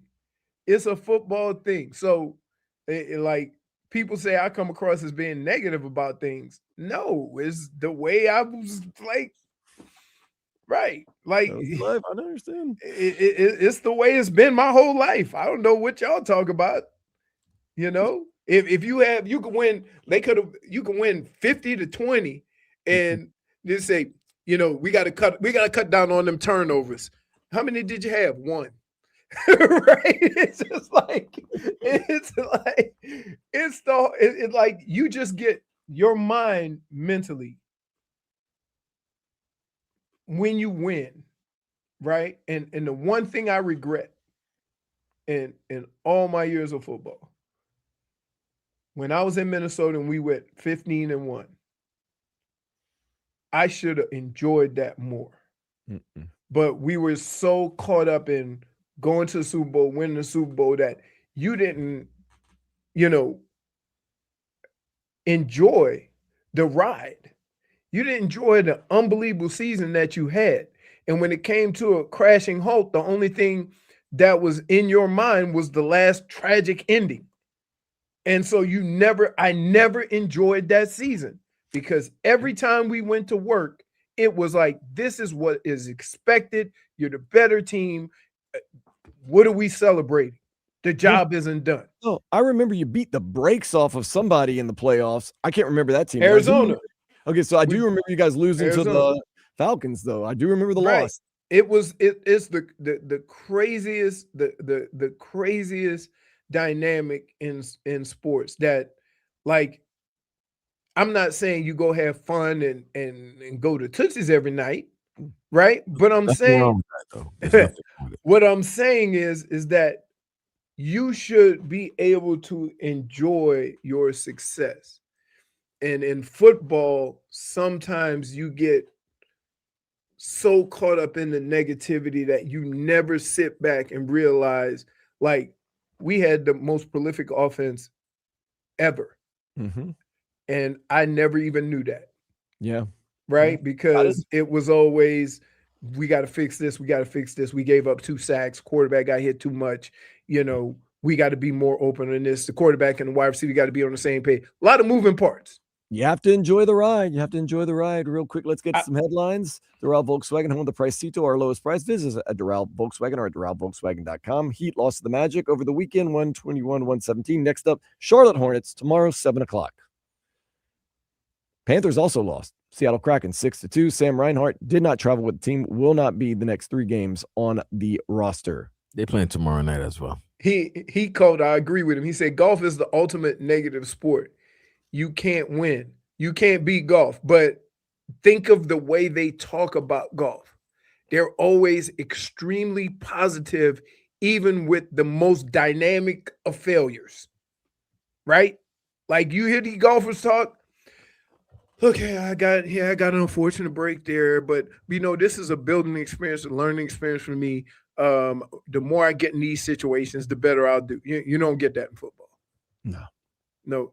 You get so many chances. If you don't perform, either the fans or the coach gonna want your butt out of there. That's the nature of it. Speaking of coach, Jay Luke is doing a great job over there in Coral Gables, Miami Hurricanes basketball team. They're a 7 seed headed to St. Louis to play Missouri Friday at 10:10 p.m. You think they should have been a little higher? No, they're perfect. Perfect, because they lost the way they lost at the end. No, I just think they don't really. The committee or the pundits really never had that much respect for the university. Yeah, because they weren't even ranked until like the last, like the week before the last regular season game. Right. And then they barely got in. So So the fact of the matter is, I said, even if they won the tournament, the ACC tournament, they would have been a 5 seed. Look at St. John. St. John won the regular season and Big East tournament. They beat UConn. And they can only get a 5 seed. Right. So a lot of these teams, because of the schedule, their conferences, a lot of these teams were kind of already, I want to say, did Miami of Ohio stay undefeated? No, they lost, and now they're playing. Barely got in. And they're in the play-in now. They only lost one game. And because they didn't win their tournament, now they're playing a play-in. That's crazy. So if you're going by that, if you're going by these metrics, there's certain teams, because of what region, what conference they play, their schedule, strength of schedule, they were teams that could lose 10 games, 11 games, but because they fit in whatever metric that the committee was looking at, they were going to get in. So even if Miami won, I think they would be no better than a 5th seed. But the fact that they're a 7th seed is not that bad because I thought they were going to be 8, 9. And not to get too far ahead of ourselves, but yes, we do have Friday 10:10-ish p.m. against Missouri. A win in that game, you most likely have to face Purdue in the next round, who is a number 2 seed, and the number 1 seed in that West is Arizona. So, well, believe it or not, I'm gonna say they might have a better chance against Purdue. Arizona, that point guard play is something special. So that's kind of how that goes. Like I'm afraid that if they run into a juggernaut that shoots the ball well, they're gonna have to run into a juggernaut there. Leroy. They're the 7th seed. I mean, if they win, right? No, I know. But I'm saying right after. I'm saying even though if they play Purdue, they have a chance against Purdue. I don't consider Purdue. Them tangibles are pretty good. Purdue's got that point guard that is about to pass Bobby Hurley for all time assists. Purdue is a pretty good team, man. They won. They got some size too, and they won the Big Ten tournament, beating Michigan. So Michigan, I know. That gave them a little bump. Michigan still was a 1 seed though. Yeah, yes, sir. You're still a 1 seed. Hey, I'm gonna tell you. When I was watching that game, what I was thinking, Vlad. Was that a long way from the Fab Five? Yeah. we're international Michigan. Yeah. Intangibles. Yeah, but here's the other thing. I like the old days because you know why? They were kids. The kids now are grown men with kids. 25-year-old juniors with Schneider mustaches from, the big porn stashes. Yeah, it's like, come on, man. These guys 25, 26, able to rent a car and not have to have a cosign. A whole life ahead of them, though. Whole life ahead of them. Oh, and we're going to talk about the USA baseball team next. How about take a little break? We'll come back. We'll talk about some of this World Baseball Classic and all the other good things going on here in South Florida on the Tobin and Leroy Show, 104.3 FM, WQAM.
It's another high-stakes World Baseball Classic showdown. Watch the Marlins' own Jacob Marcy and Vinny Pasquantino bring the espresso energy and lead Italy against Ronald Acuna Jr. and also Marlin Javier Sanoja, representing Venezuela in a winner-take-all matchup for a place in the championship game against the USA tomorrow. That game between Venezuela and Italia goes down tonight.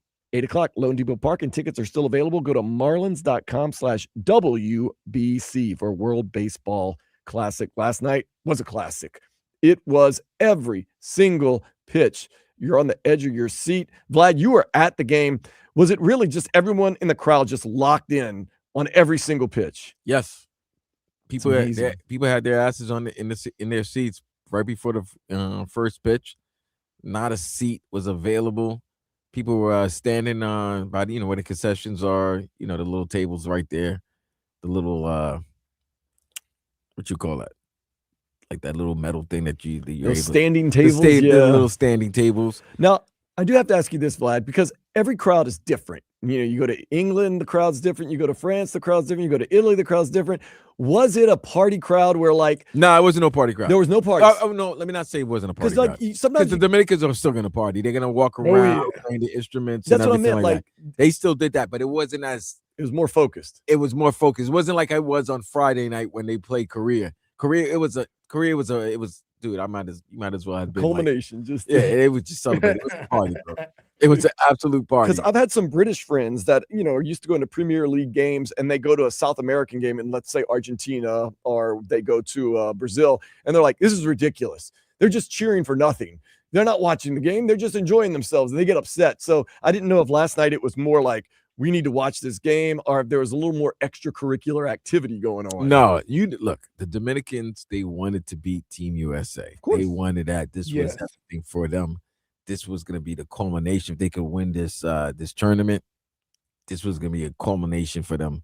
You heard a lot of the players say that this is, to them, some of them is bigger than winning World Series. Mm-hmm. So that atmosphere, that competition, it was electric, man. I'm not going to hold you. I'm not going to hold you. Both teams kind of on a redemption tour last night because the USA trying to win because they lost in the finals last year. Believe it or not, the Dominican Republic 3 years ago, the World Baseball Classic, did not get out of pool play. Well, that's why this year's World Baseball Classic, with all this was probably the best rosters that every country had. And when you have the best players, you have Ohtani, you have Judge, you have Tatis, Guerrero Jr., you have Soto, you have Ketel Marte, you have Acuna Jr. Like you have the best players in the game of baseball playing this tournament. It was going to be great. The only sad part about it is that it's in March, so a lot of these pitchers can't go longer than they could. Mm-hmm. If this was maybe in the summer or something like that, some of these pitchers could go a little bit further. Yeah, but I don't know if the baseball team's going to want to take that break. No, the baseball team don't. Last night they even said they had Paul Skeens on a pitch count. No matter what, he was coming out after, I don't remember, it was 45 or 55 pitches, and they literally, once he got to that, they said they had promised the teams. And Severino, well, he caught a little trouble in the Dominican Republic, but they even pulled him out. But what I love about this, though, is just like postseason baseball. Hey, man, you're not giving your pitcher some time to figure it out. If he's showing any slippage, time to go. Call to the bullpen. And both teams' bullpens were phenomenal last night. Yeah. It was unbelievable. There's just the amount of baseball that was played, the quality baseball that was played. It seemed like every play was just another great play. It's something about watching a sporting event where every play, every pitch, every moment, you got to pay attention because you're afraid you're going to miss something big. And with a 2-1 game, runners on it seemed like they were in scoring position, and you always say, oh boy, here we go, right? And teams getting out of it or holding them to just 2 runs and giving yourself a chance. Now, I will say this. One of the things that I would say about the end of the game is that dude been calling low strikes the whole game. Yeah, so You got to know that. and like Dan said, Even if it was a ball, it was too close to be watching. Now, I think he got fooled on the pitch. oh, he was thinking fastball and he got hit with a slow pitch. That's why he tried to play it off, and then the ump called him. The ump said he got the strike zone. Like, if you know in football that official is being ticky-tack, right? Don't be grabbing when the guy run by you. You know what's up, and then you can't. That's just a bad excuse right there. Man, that was look, you can't manufacture that type of environment, and that was just so organic. And like you said earlier, Leroy, it's something about one thing we notice about sports heavily now because of just the way all sports have just expanded internationally. You're gonna get a lot of these patriotic games where Team USA versus the world, because the world's finally catching up to in some of the sports that the US dominated, and the US is starting to catch up in some of the sports that the world dominated. So we have one more. We have one more international competition, the biggest one of them all, the World Cup. We'll get 7 games down here in South Florida, including the 3rd place game. Oh, it's the second biggest. The Olympics is the biggest. Is the Olympics bigger than I would say yeah. Yeah, I guess it incorporates more. I would say, man, but U.S. winning the World Cup would be the equivalent of Haiti winning the baseball. Haiti winning the men's basketball Olympic gold. There would be a worldwide riot if the United States wins the World Cup this year. Right. And not in a good way. Not in a good way. It'd be a bad way. But another thing, Vlad, I noticed last night, the crowd was very, when I say educated, like they were fans of the game. Like they applauded good plays. Cheered and booed, or not booed, but both fan bases knew what was going on, cheered when they needed to cheer. Right. Nobody booed. No, there was no boos. I would say that. They'd be like, oh, come on. Just like they seemed like they were not only locked in, but they were also very educated in the game. But no, they were. And it was funny because, like I said, it was probably maybe 65-35 more Dominicans than the American fans. But when when America did something great, you could hear the from the American fans, and then you look at them. There was this one lady that was sitting behind me, and she was amongst like 5 Dominican fans, and she was like, "I'm sorry," and I'm like, "Don't be sorry for rooting for your team. Root, cheer. This is what it's all about. Show your pride. Show the love for your country. Show the love for the players." That was fun, man. It was fun. 2 more games. Semifinal game tonight between Venezuela, who pulled the upset of all upsets by beating Japan. And Ronald Acuna Jr. has been hotter than a fox in a forest fire. So I guess that's hot. $2 pistol. That's what you call Louisiana hot. I'm surprised he didn't use some type of paper, right? Some type of pepper. I'm sorry. Some type of pepper to describe that, because we big on our peppers. He been on fire like Cayenne. But no, so I expect tonight's game to be absolutely fabulous. And then, man, Tuesday is going to be a day. Tomorrow, Vlad and I have talked about this. We're excited about tomorrow for so many reasons, Leroy, because you have a lot of things that you can enjoy tomorrow.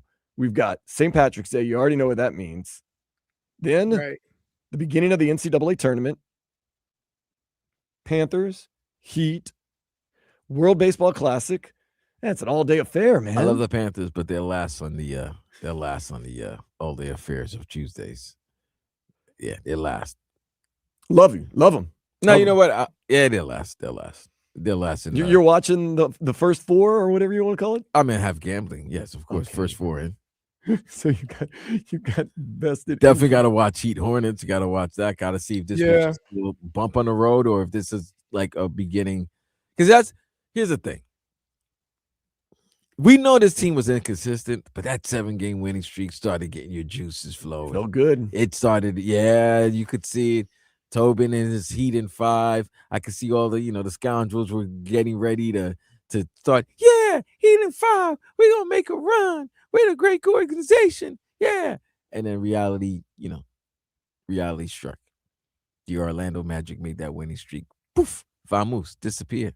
But that's the question now. Is it one game or is it a larger problem than that? Well, if it's the second game, remember, like you said earlier, Dan, when you were going through the schedule, that including Orlando, they have a 7-game stretch where they're playing teams that are either competing to play in or already established in playoffs. Right. You can't go below 500 in that. So if you lose to Orlando at home and then you lose to Charlotte on the road, you got the Lakers coming in who's playing great basketball, and then you got the Houston Rockets who wants revenge for that loss on Saturday, a couple Saturdays ago. And then Spurs. And then you got the Spurs with Wemby, and they're playing like some of the best basketball in the game right now. And then you go on the road to play Cleveland, right, for 2 games in Cleveland. Yeah. Ooh, this is where you test your mettle. I would say that Cleveland is a tough test because it puts pressure on the weakest part of your defensive front, right? Mm-hmm. And you think of point guards, and you think of James Harden. I don't care what people think about James Harden. Dude can get you the foul. And we know Cleveland's game plan against the Heat. Right. They said it openly. Well, he's not there no more. Tyler Herro's still there. No, Tyler Herro's there, but right. Yeah. We know though. They're looking at Vlad, Tyler Herro. Vlad, I'm gonna have to use my saying, crisscross applesauce. Hey, I love it. They have Tyler mixing them up. Oh, stop. Stop. Got him. It's the craziest thing. We'll see. It's going to be some interesting games. All right, we're going to take a break and then come back after this. This is the Tobin and Leroy Show on 104.3 FM WQAM.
Oh, JFig has joined us.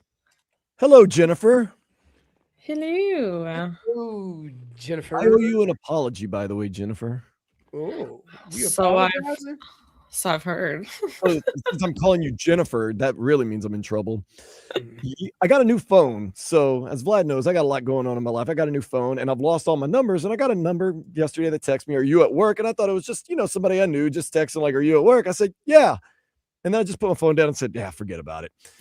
And then I go and do my segment and come into the break, and Vlad gets a call from you and is like, "Oh, I got to go let Jennifer in." And I was like, "Oh, good. I'm glad she's there, whatever." And then I get back to my phone and I see, well, my mom and I and my family are waiting at the door. It's locked. Can you let us in? And I was like, oh, man, I made 3 beautiful ladies sit in an alleyway, basically, and behind a locked door for maybe 10 minutes. And I felt absolutely terrible. And it didn't register. And then I got too scared yesterday and I ran away after I got off the air yesterday. So I apologize, Jennifer. I did not mean to leave you locked out. It's totally okay. Like, I get it.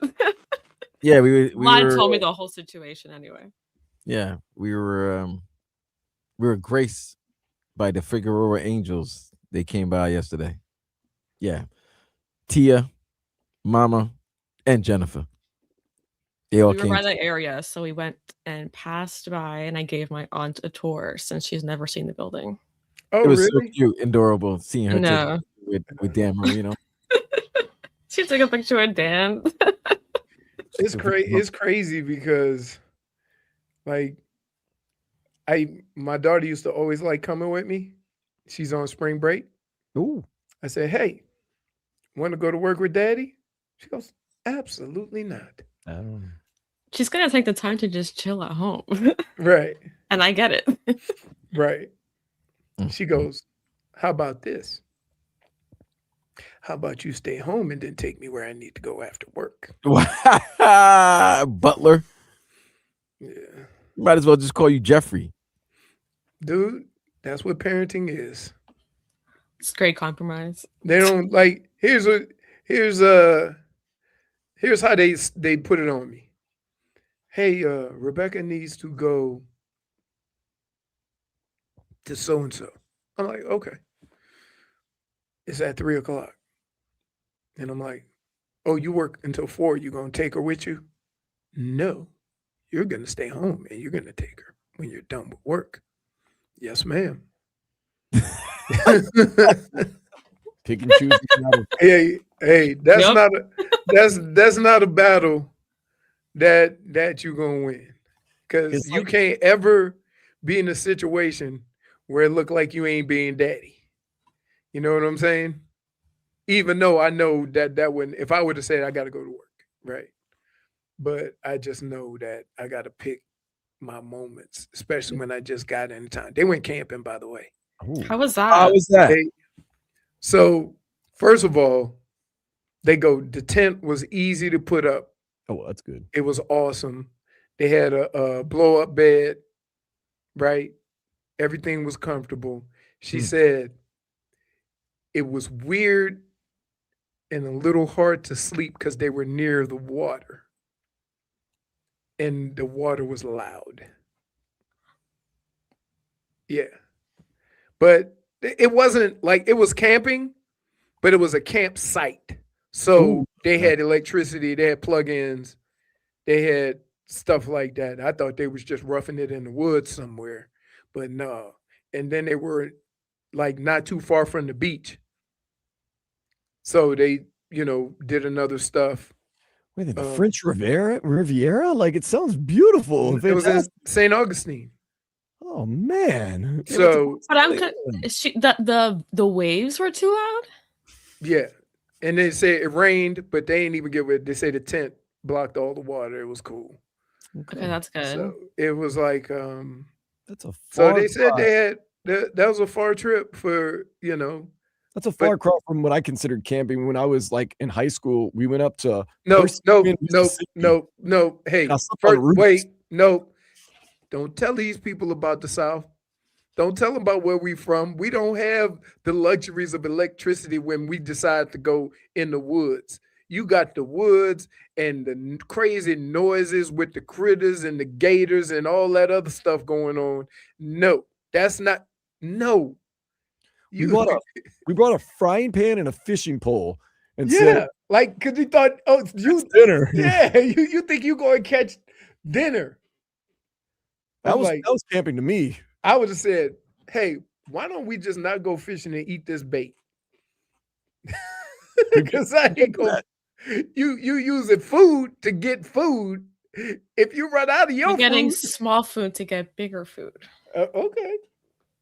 Sort of. But yeah, and in the woods in Louisiana and Mississippi, like, no. It's scary. It's scary. It is scary because you don't know. Like, the reason why I don't like snakes, every snake I ever been confronted with in Louisiana was poisonous. So I just deem every snake I ever saw was poisonous. Correct. That's probably the best way to approach snakes. Yeah. Right. And then we have we have crocodiles. Don't we have crocodiles? We have crocodiles. I have alligators and crocodiles. We have alligators and crocodiles. So we don't just have gators and they do what they want. Gators are usually lazy. Crocodiles are more aggressive. Aggressive, right. Yeah. You gotta I can't tell the difference, and I refuse. Oh no, the crocodile has a snoot, like a snoot, long, snooty nose. Yeah, just in case I know the difference right away. I don't want to be near them. Like a snake, you should approach with very much caution. In fact, don't approach. Yeah, no. And avoid. And you don't go swimming in the Gulf because you can't see. It ain't like Florida where you can see the bottom. Right.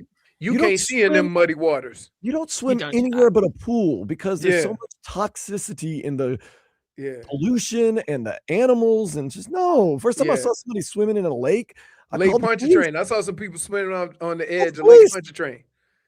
That's crazy. You fell in? I'll get help. They're like, no, we're swimming. I said, no, you're not okay. You're in a lake swimming. They're like, no. Hey, were you around when they had that amusement park in off of Lake Pontchartrain? Jazzland? No, I can't. They tried to multitudes. No, they had it back in the day, but what happened was one of them bad storms hit, and then they sold the land and built like condos there, right? Okay. No. Right off Lake Pontchartrain. Oh yeah, okay, yeah. Yeah, man, let me tell you. That ain't even talking about the real animals, the people. Like we just talking about.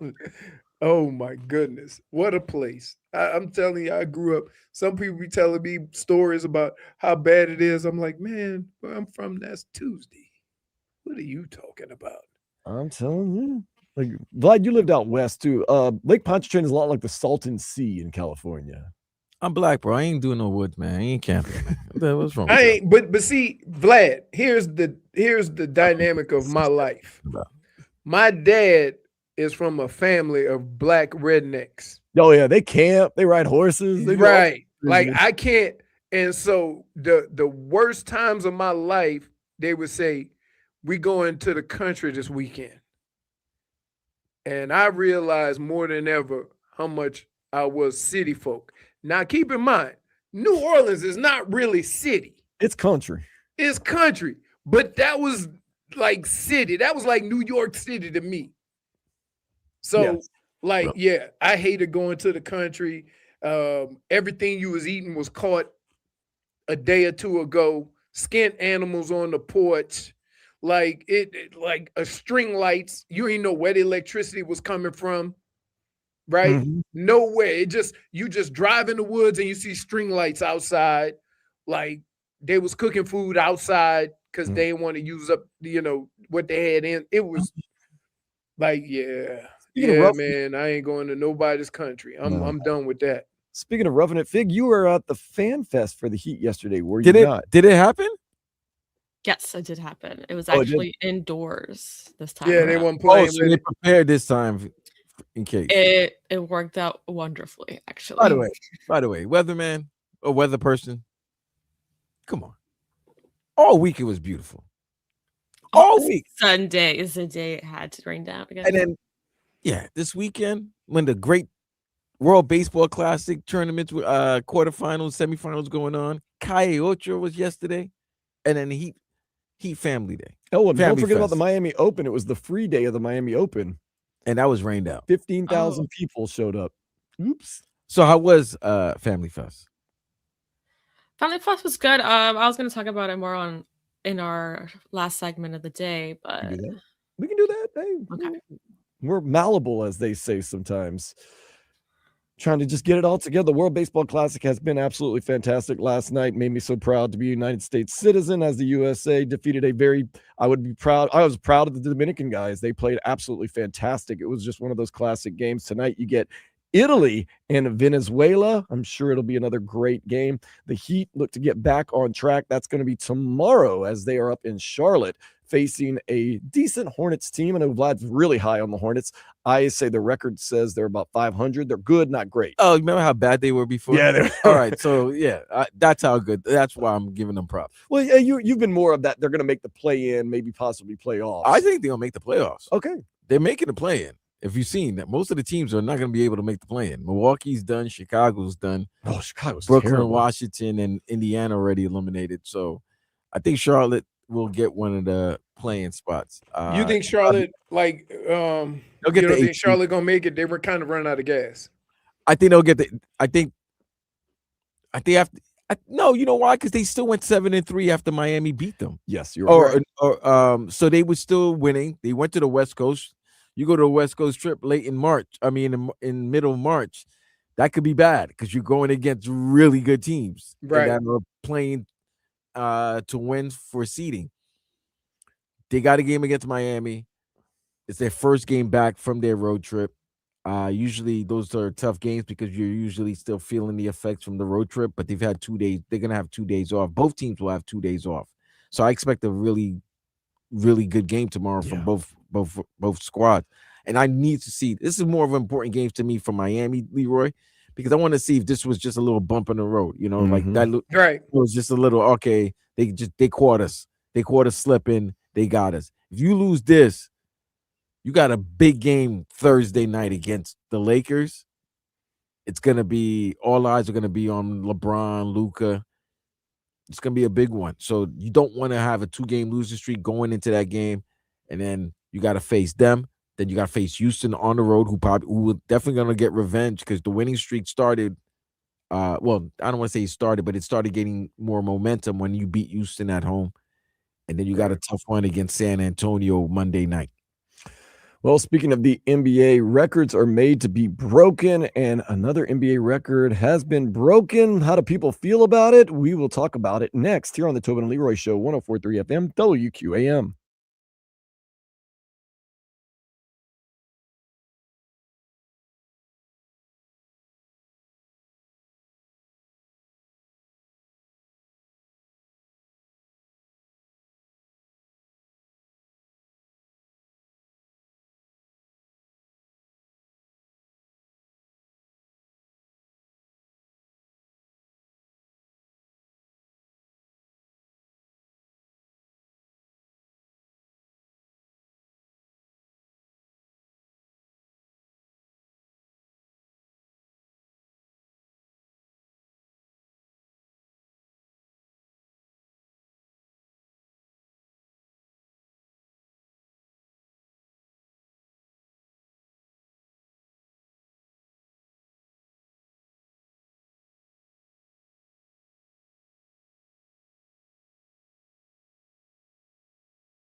Adebayo. We consider him a superstar in the NBA. He definitely was that this past Tuesday night, scoring 83 points. People saying he broke Kobe Bryant's record, although it wasn't a record because Wilt Chamberlain holds the record for most points in a game with 100. People kind of took issue with Bam Adebayo scoring 83 and how he did it.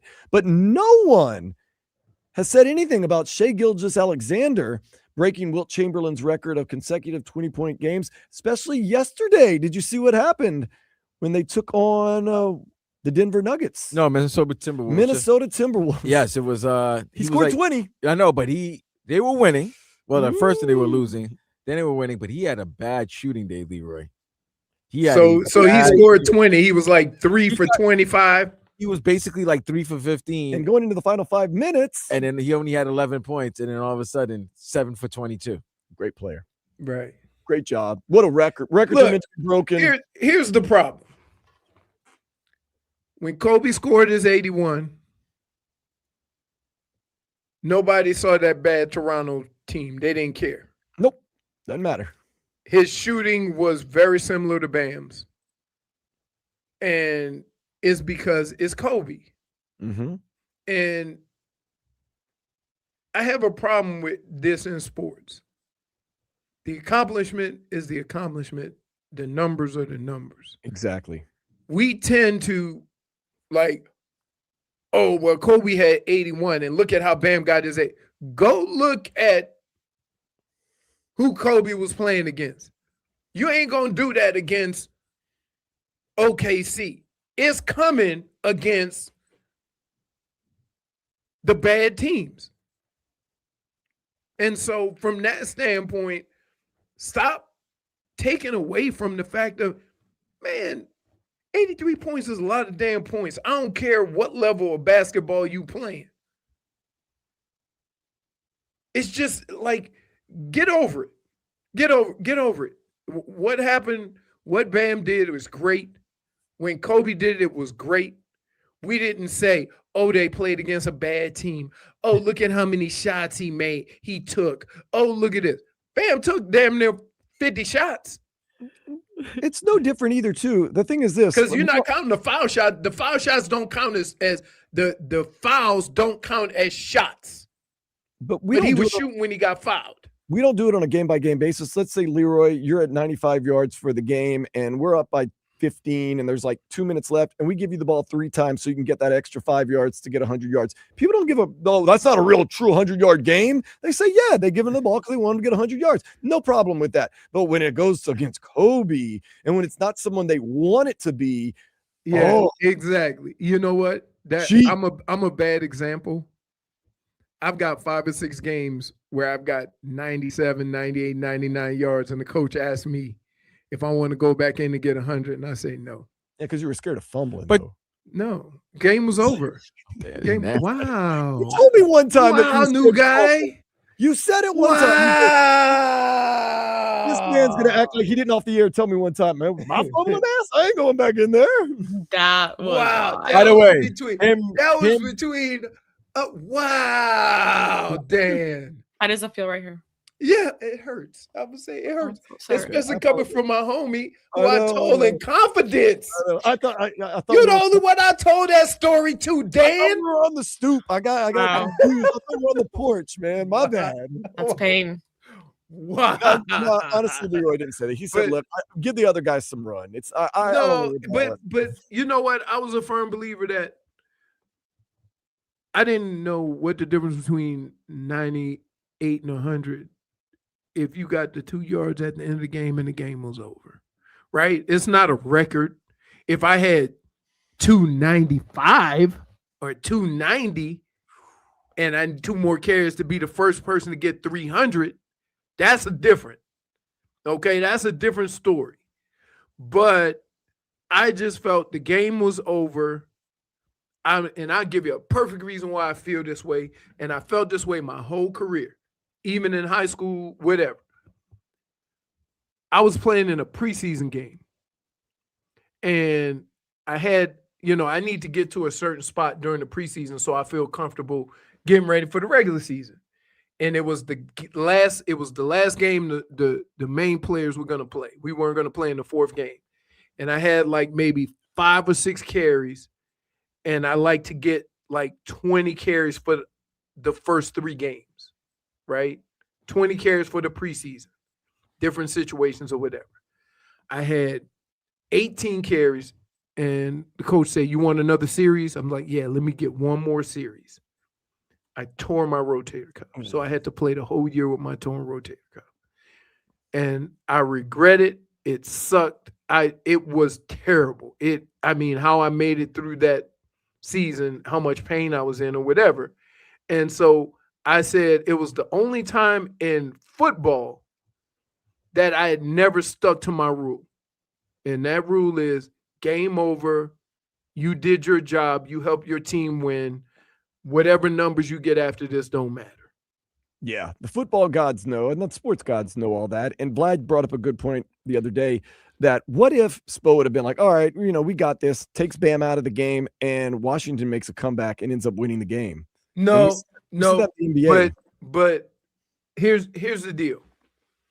Everybody around you, even if you don't, know where you are in history, right? And Spo seeing Bam go off like that and continue to ball, I think he may have wanted to take him out, but he didn't want to be the guy, right?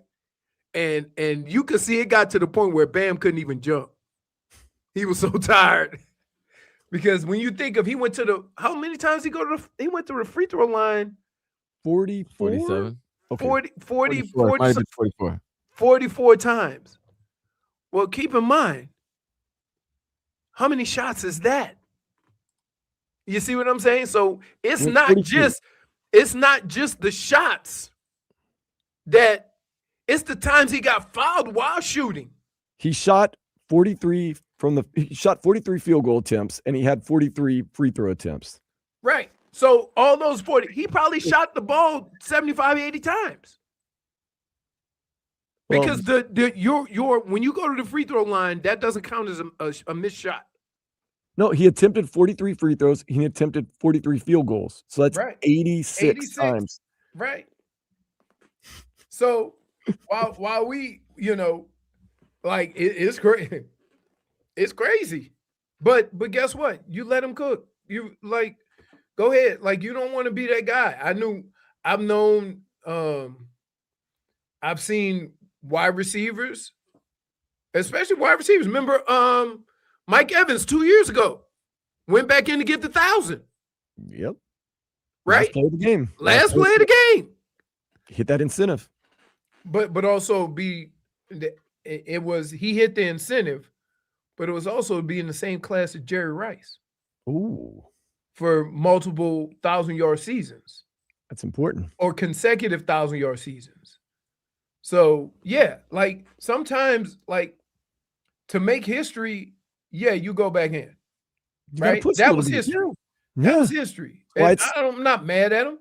And Charlotte can't be mad because guess what? At any point in time, you could have, not Charlotte, but who was it? Washington Wizards. Washington. At any point in time, you could have got mad and played some defense. Yeah. You Vlad, Vlad, if you watching your boys play at the park and a dude scoring 50 on them in the park, somebody gonna say he ain't scoring, not on my watch. Nah, somebody's definitely gonna take that to heart, and they're gonna make sure they're gonna get up on his chest and make it very difficult for them. Right. So it ain't like they wasn't trying. Oh, they were trying. There's no doubt about that. That gets lost in the whole thing. Stephen A. said they were complicit. I don't think anybody wants to be on the wrong side of history. I don't want to be that dude. Dude, I thought the only history I want, the worst history I was ever. I think we lost a game in the preseason, my rookie year. This one I should have known what the season was going to be like. I forgot who we were playing. I think it was either Minnesota, but Warren Moon was a quarterback, or It was Minnesota. And we got 56 scored on us in preseason. Ooh. I'm like, wow, we suck. Right. 56 in preseason. In preseason. Whew. That's rough. That's rough. That was my rookie year. So I was like, whoo. Welcome to the NFL. Yep. Let's do some headlines brought to you by Doral Volkswagen, home of our Pricito, our lowest price. Visit us at Doral Volkswagen or DoralVolkswagen.com. The USA men's baseball team defeated the Dominican Republic 2-1. They're going to face the winner of Venezuela, Italy, tomorrow night, 8 o'clock, Lone Depot Park. What a game. Tonight should be another exciting game. The Miami Open tennis tournament has begun. It will conclude on March 29th, and Novak Djokovic has withdrawn with a bad shoulder. Man. Novak's not there? No Novak. Damn. I love the Joker. Figgy, have you been to the tennis tournament yet? I know I have not been. I have never gone. I really want to. I've heard it's Let's go. fun. We have tickets. I feel like we do. I don't know.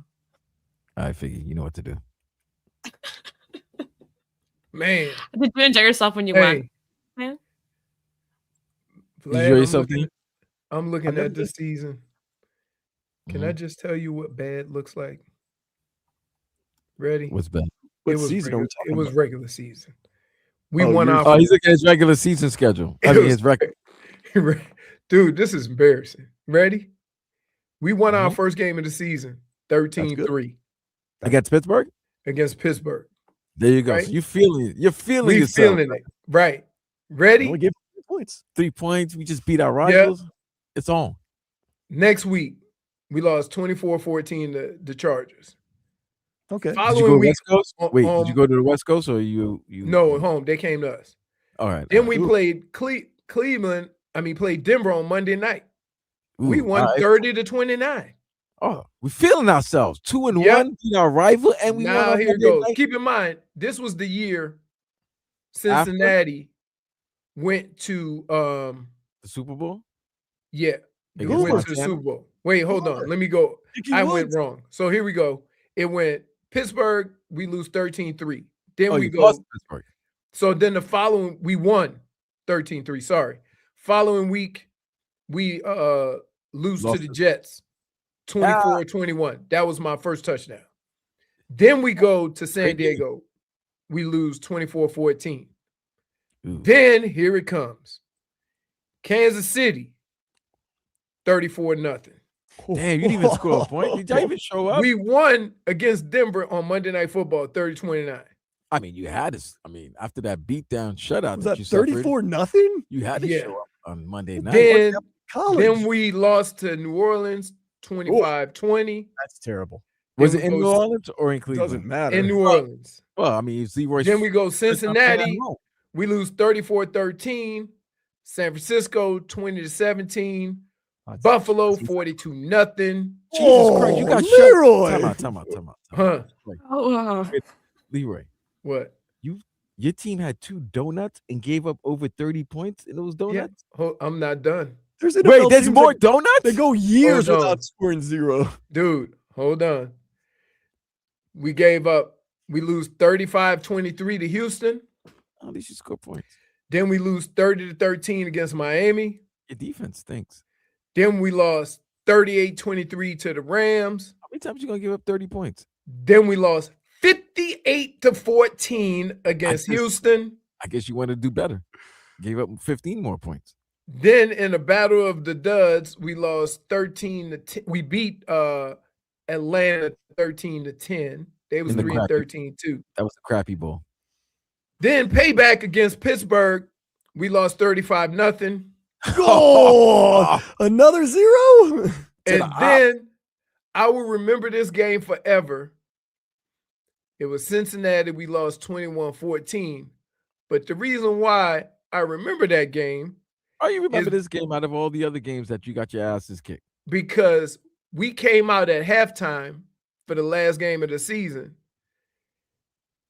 and our defense was still in the locker room, and the ball had already been kicked off, and Cincinnati was lined up to start play, What kind of- right? Wait, Our what? defense was still in the locker room. The defense what? comes out. The defense comes out. The officials blow the whistle for play. Cincinnati waited for our team to get run all the way from out of the locker room to get in position. They took pity on you? No, and then wait till we was exhausted and then thumped us. That's your fault. That's your fault. Again, Laser light show where you guys I'm run saying, over there. That's why he remembers it for such a long time. Not to mention, we had 5 preseason games that year. So you played you played 21 games? Yeah. And you got shut out how many times? 3. Wait, no. Oh, we had 4. a preseason game. 1, 2, 3, 4. 4 times. We didn't score more than 14 7 times. Yeah, man, let me tell you. And you're giving up 30 and you guys were giving up 30 burgers. So when guys are talking about we suck, no, dude, I know what suck means. That wasn't bad. I was part of it. It was yeah. Man, I know what losing is like. It sucked. It was terrible. Man, it was like after the game, people wasn't even talking about each other. Right? So I mean, you practice. That's right, Dr. Toboggan. We practice all week for 16 quarters to not do nothing. Zero. Nada. Zero. And you're playing in that cold, nasty. Listen, the stadium was nasty. So you can't even put up any points. Oh man, I felt bad for Browns fans. Just to give you an idea, the last time the Dolphins were shut out in a game was September 15th, 2019, almost 7 years ago. Yeah, Leroy, you guys, 4 times in that season. And then preseason. Yeah, and then it was about 6 or 7 of those games we never scored more than 14 points. Yeah, there was a lot of 13s in there, 10s. I heard. Ooh. That's rough. Yep.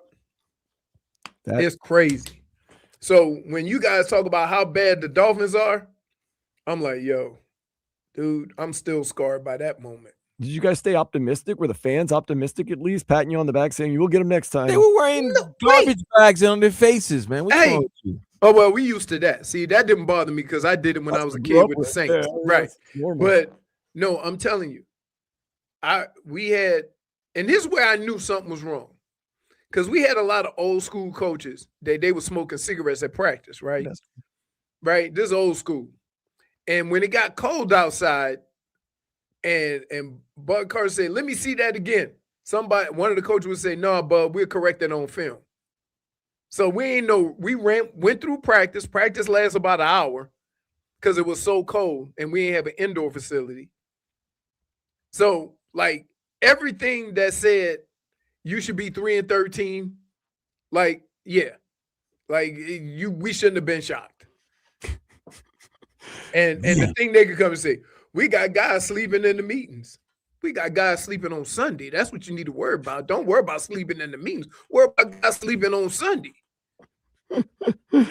Coach was cussing out players. The last time I saw Bud Carson, he said, there's been a lot of rumors, the meeting after a game. There's been a lot of rumors about, my coaching job and whether I'm on a hot seat. He said, men, I'm going to tell you this.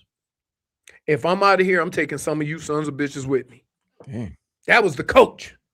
So how you think that season went? We know now that it didn't go so. We didn't even have team fighting. No, he just gave up the ghost. Nobody would. We had probably half our team was over 30. Yeah. We had one guy smoke cigarettes at halftime. Oh, well, yeah. That was old school. That pales in comparison to now. Yeah. They might be smoking something worse. Oh, that's true. We've heard about that. But oh my goodness. So when you guys talk about the Dolphins are so bad, pipe down. I definitely feel much more better about our Dolphins now after hearing about your rookie season, Leroy. I'm not You're at least competing. I mean, scoring, doing something. I mean, let me ask you this, Leroy. Let me ask you this. Yeah. In all honesty, would you be able to follow a coach like Mike McDaniel?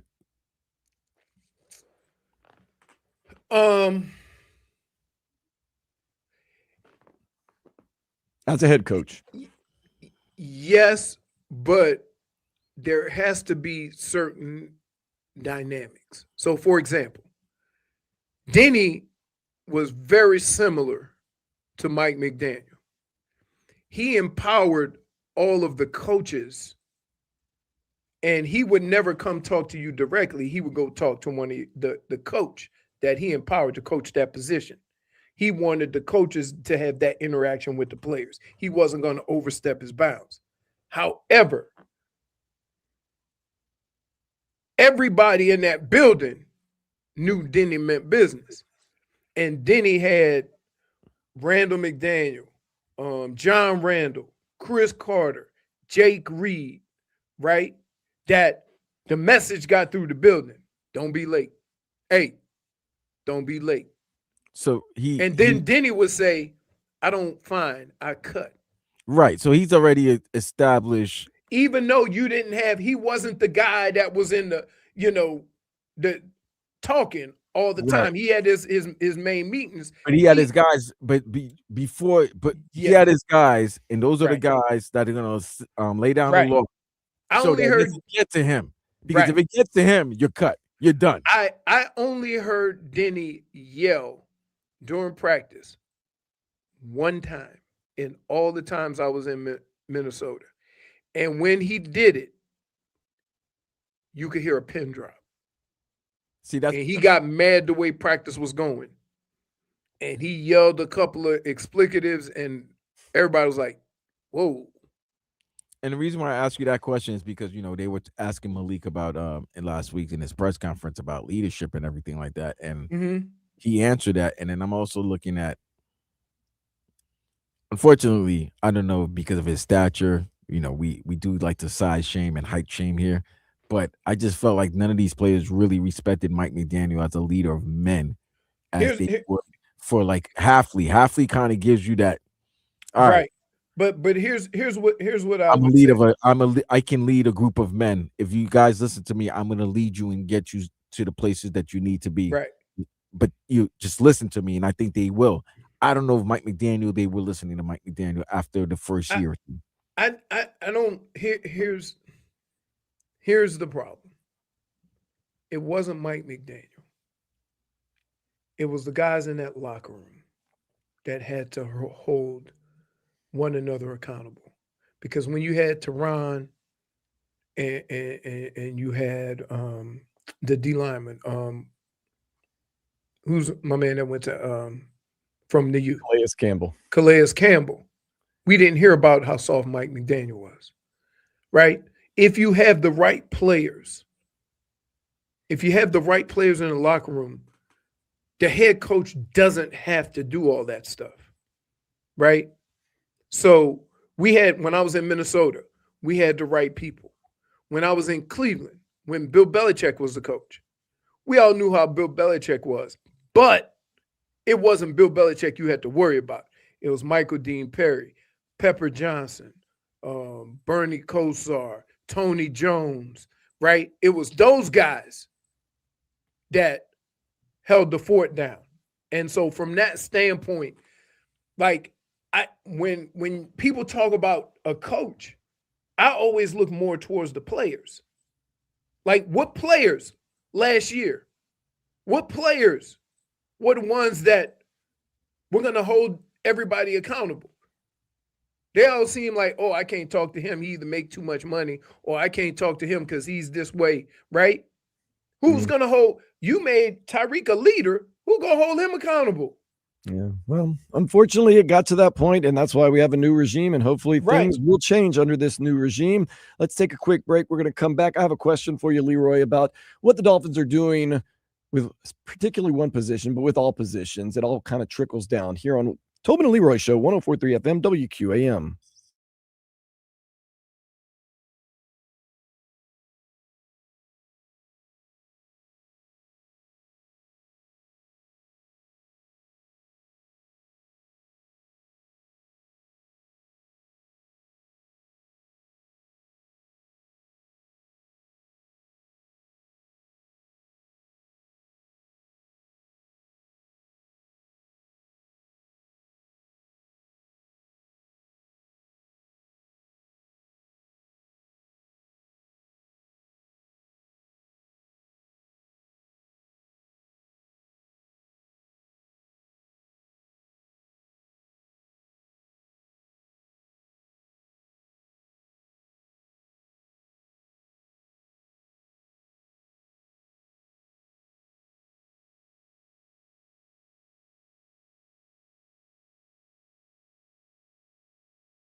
Thank you for joining us on the Tobin and Leroy show.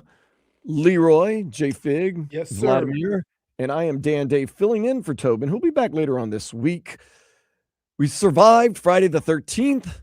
We survived the Ides of March, and we get ready for St. Patrick's Day. But it's Austin tomorrow. 316 today. I forgot about Austin 316 Day. So what you need to do is drink some beer and whoop some you-know-what. Yeah, get 2 beers, clang them together, and, whoop some ass. That's how you do it. Recently, though, ESPN rated the Miami Dolphins free agency acquisition of Malik Willis an A. Now, Jeff Hafley and Jon-Eric Sullivan have said very openly, they've been very open, you got to take care of the quarterback position first, then everything else from there on. Leroy, theoretically, this team is spending $73 million on Malik Willis because they have to pay 2 of the 50 and they're paying Malik Willis the 22. Do you believe that is the right thing to do? That, look, whatever it costs, as long as you get that guy, then things can start taking care of itself. I think if I take over a team as a coach or a GM, the one thing I want with all the other rules that I believe in with how I'm going to build the team or coach a team or build culture on a team is I want guys I can trust. Oh. Okay. And to spend $20 million or $20+ million on a guy that I can trust is a good starting point. I would say they believe that you're going to always draft a quarterback at some point, try to develop him. They're going to be in the school of developing quarterbacks. So that, what I like about what would happen is if Malik goes on to be a starter for the next 6 years and they get an opportunity to draft a quarterback they like in the first round and they sit him for 2 or 3 years, right? It has been proven that if your quarterback can sit and watch behind a quality guy, that when he gets the opportunity to start, it usually works out. Where we get into trouble is where these quarterbacks who have talent end up on teams that aren't very good and they don't have a chance to develop. So I trust what they're doing. And I think that you've cut money in other ways. So, you have a chance to absorb this. And if you're talking about, if I tell you I get a starting quarterback for $20 million a year for 2 years, okay, you take it. You got to jump on it. So there you go. And one other thing that gives you a little hope if you're a Dolphins fan, name the one team that has not worried about their starting quarterback for 30 years. Green Bay. Green Bay. Even longer. Maybe longer. Yep. Yeah. No, maybe longer. Brett Favre probably came in what, 92? 93? Goodness gracious. Because then they had Magikowski. Yeah, that was like in the late 80s, early 90s, and then Holmgren took over, and then they were always the bridesmaids to the Cowboys. Then they finally won in 96. Yeah. And then that was from then on, it's been Favre, Rodgers, love. Hey. Which is not many. How many other teams can say that? Nobody. It's correct. Nobody. It's correct. So would you trust 2 people that have been in an organization over that 20 has years? Started quarterback for 40 years. They do with quarterbacks. They do with quarterbacks what Pittsburgh does with coaches. Right. And they follow Ron Wolf's philosophy. And that's something that's been embedded in that Packers organization since he's been running it. I mean, since the 80s. Get a quarterback. Draft a quarterback every year. Doesn't matter. Comfortable. Draft a quarterback, develop, and always have competition. Like you said, make it uncomfortable. Don't have the starter feel like, everything's already set in stone. His name is penciled in. Make him compete. So that's what this regime wants to do. And that's why I call you guys the South Beach Packers. It's okay though. That's all right. It could work out. It gives you reason to believe. We're going to close out the show, though, with some All Right, Oh No next here on 104.3 FM WQAM.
It is time for All Right, Oh No, where we go around and give you our All Right, No, No. Of course, it is all right that we got some more high-stakes World Baseball Classic action tonight. Jacob Marcy, Vinny Pasquantino, they bring the espresso energy to lead Italy against Ronald Acuna Jr. and Javier Sinoja, representing Venezuela in a winner-take-all matchup for a place in the championship game. It goes down tonight. Lone Depot Park at 8 o'clock. Get your tickets, marlins.com/WBC. But my all right is going to go to one Roman Anthony. He is coming up in the Boston Red Sox organization, and he played for Team USA last night. And I'll be honest with you, I was like, what is this bum doing in the game? As soon as I said that, he explained to me why he's in the game. He hit what ended up being the game-winning home run last night. And that man has a sweet swing, by the way. So I got to give him my all right. What about your oh no? My oh no is going to unfortunately go to Alabama Crimson Tide guard Aiden Hollowell, who was arrested just today. Damn, this morning? He was carrying weight, and he had over a pound of green on him, paraphernalia, and cash. Police took him in. He has been arrested for first-degree possession of marijuana and failure to affix a tax stamp. I don't know what that means. His bond is set at $5,000. Unclear whether he will be cleared to play in Alabama's tournament game coming up in just a couple of days. So, unfortunate situation right there. That's my oh no for Alabama's Aiden Holloway. Tough. Leroy? All right. My all right and no oh no are going to be centered around money around the Players' Championship. My all right goes to Cameron Young, who came back, won the Players, and would be his biggest event to date that he's won. He earned $4.5 million. My oh no, another. Let me take this back. Another all right goes to Sudarshan Yalamaraju.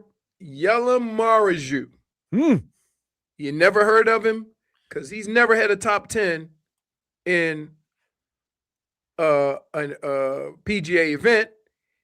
He got top 5 and earned himself $925,000. So not bad for never winning an event, never getting the top 10 and getting the top 10 in this, right? My oh no goes to Ludwig Oberg. Oh no! Who basically lost approximately $3.6 million with his effort on Sunday. Whew. He went from winning or being around the league because second place got 2.25, right? He fell all the way to a tie for 5th and only won $925,000. So I'm compared to what you were gonna win. Yeah, no, I agree. Right. So, like, yeah, I know they don't think about that money, but I was like, every time he hit a ball in the water, I'm like, ooh, that's about $300,000. That's about. I know it's a terrible way to watch golf, but it makes it interesting. Sound like a financier. Yeah, but yeah, so yeah, that's my all rights and oh no's. I was like, I got to tell you, this has never happened to me. Is that I've never gotten like nervous over, doing sports. I've never gotten nervous, to where my palms got sweaty or anything like that. When I watch sports, when I watch other people do it, my palms get sweaty. I get nervous. And I was nervous for Ludwig. You about to lose yourself? Huh? You about to lose yourself for Ludwig? I wasn't about to lose myself, but I'm just saying I felt nervous for him when he started hitting it crooked. Because I'm like, I guess, I don't know. He had to be thinking about it like me. Ball in the water. There goes $1 million. That's enough, Eminem. Right. I'm just saying he's dropping every line and lose yourself. So I'm just saying. Money. That is the name of the all right, oh no. JFig, Jennifer Figueroa, what is your all right? So, as you know, I went to Family Fest yesterday. They were able to make it up and actually have it indoors this time because, oh no, there was complications with weather last time and this time around. But they, like always, managed managed to make things up, and they did it in, I believe, the first floor of the Casella Center, and then they also did like in the outdoor area, the patio, and it was really cool.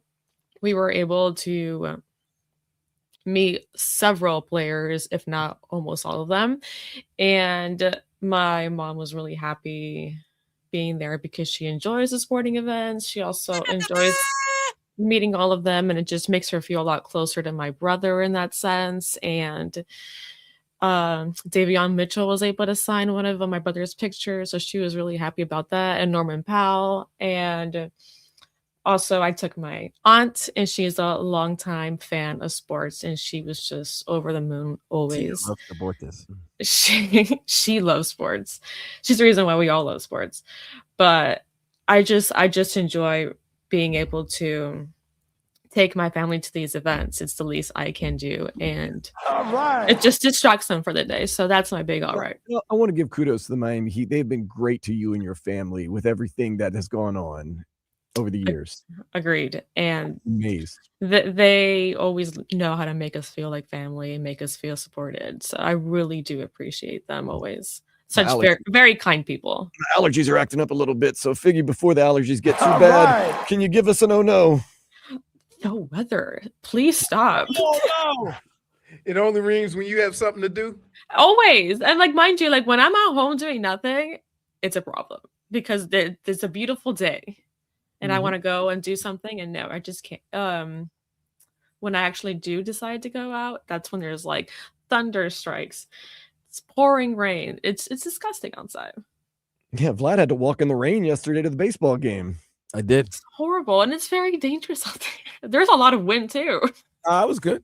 Those streets are dangerous. I had a drink and a smoke in my hand. I was ready to walk. I couldn't leave the apartment yesterday because it was raining too hard, and I definitely didn't want to sit inside all day. But I don't even like rain, so it brings down my mood and everything. I refuse to do anything when it's raining. Just rain? Yeah. All right. I understand. Okay, well, now, Vlad, we got to get your all right. Oh, no. Give us your all right first. My all right. All right. Sports. What a great sporting weekend this Yes. All right. Saturday, if you were home watching sports, any channel, you were going to see something great, whether it was the NCAA conference tournament, Duke, Virginia, Arizona, who they play? Houston. Lakers versus Denver overtime with that crazy ending with Austin Reeves missing the shot at the free throw line, getting the ball, scoring, and then Luka with the game winner. Even the Heat Orlando game, that was an exciting game if you watched the second half, and especially the fourth quarter. And then the World Baseball Classic, the Japan Venezuela game on Saturday, last night's semifinal game between Team USA and the Dominican Republic. That's my all right, man. That was a great weekend of sports. And plus, even the selection show was fun yesterday with the Miami Hurricanes getting in at 7. And of course, yes, the selection show with the tournament finally commencing beginning Tuesday. Yeah, this was a great weekend. So, all right. What's your oh no? I ain't gonna lie, JFig is right. The weather down here was nasty. Oh no. Okay, nasty. And listen, South Florida, let's do better. Now, when you have Calle Ocho, and then you have the World Baseball Classic, and they all surround in the same area. Let's get better. Let's get some better planning going on. You understand what I'm saying? And all the years it's been going on, Calle Ocho was very empty this year. Well, here's my thing. They should have done it last Sunday. That was March 8th. Calle Ocho, 8th Street, March 8th. On a Sunday, should have done it there. But no, they wanted to celebrate 305 Day there. Should have combined them. What you saw on Sunday when you had the Dominican Republic and Team USA, everybody was going to go down to Lone Depot Park. So the traffic and the weather, yeah, it wasn't desirable. It was not desirable. So that's my own. All the flooding too. That's my own. So Leroy, you didn't make it out to Calle Ocho, or did you even go out to 305 Day? I wasn't here. I was on the West Coast. Oh, that's right. You were out and about. Yeah. Oh, guess who I played with? I played with Tony Kukoc and Jason Williams. Which Jason Williams? White Chocolate. Oh, okay. What a player. Yeah, he's cool because we have a mutual friend. He went to high school with Randy Moss. Oh, okay. And he talks just like Randy. So yeah, they talk like Randy. Yeah, they talk a lot. Randy, West Virginia. But he's not from Rand. He said he from the other side of the fence, which is Okay. hilarious. Wait, so where did you go this weekend? I was in Sarasota, or it's Lakewood Ranch. Okay, and you drove. Yeah, I drove. Okay, because I hear those airports are looking terrible. No, I drove. Yeah, why would I fly to the West Coast? No, that's what I was wondering, because you said West Coast, not West Coast. Oh yeah, Florida. West Coast of Florida. Yeah, so I got and it's crazy because I went to the sports channel, FanDuel. I said, man, let me see what basketball, and it just so happened to have Orlando in the Heat because that's an Orlando area. Mm-hmm. So I got to watch the game anyway. So you got the Orlando Magic call. I got the Orlando Magic call, yeah. But other than that, Jay Will was cool.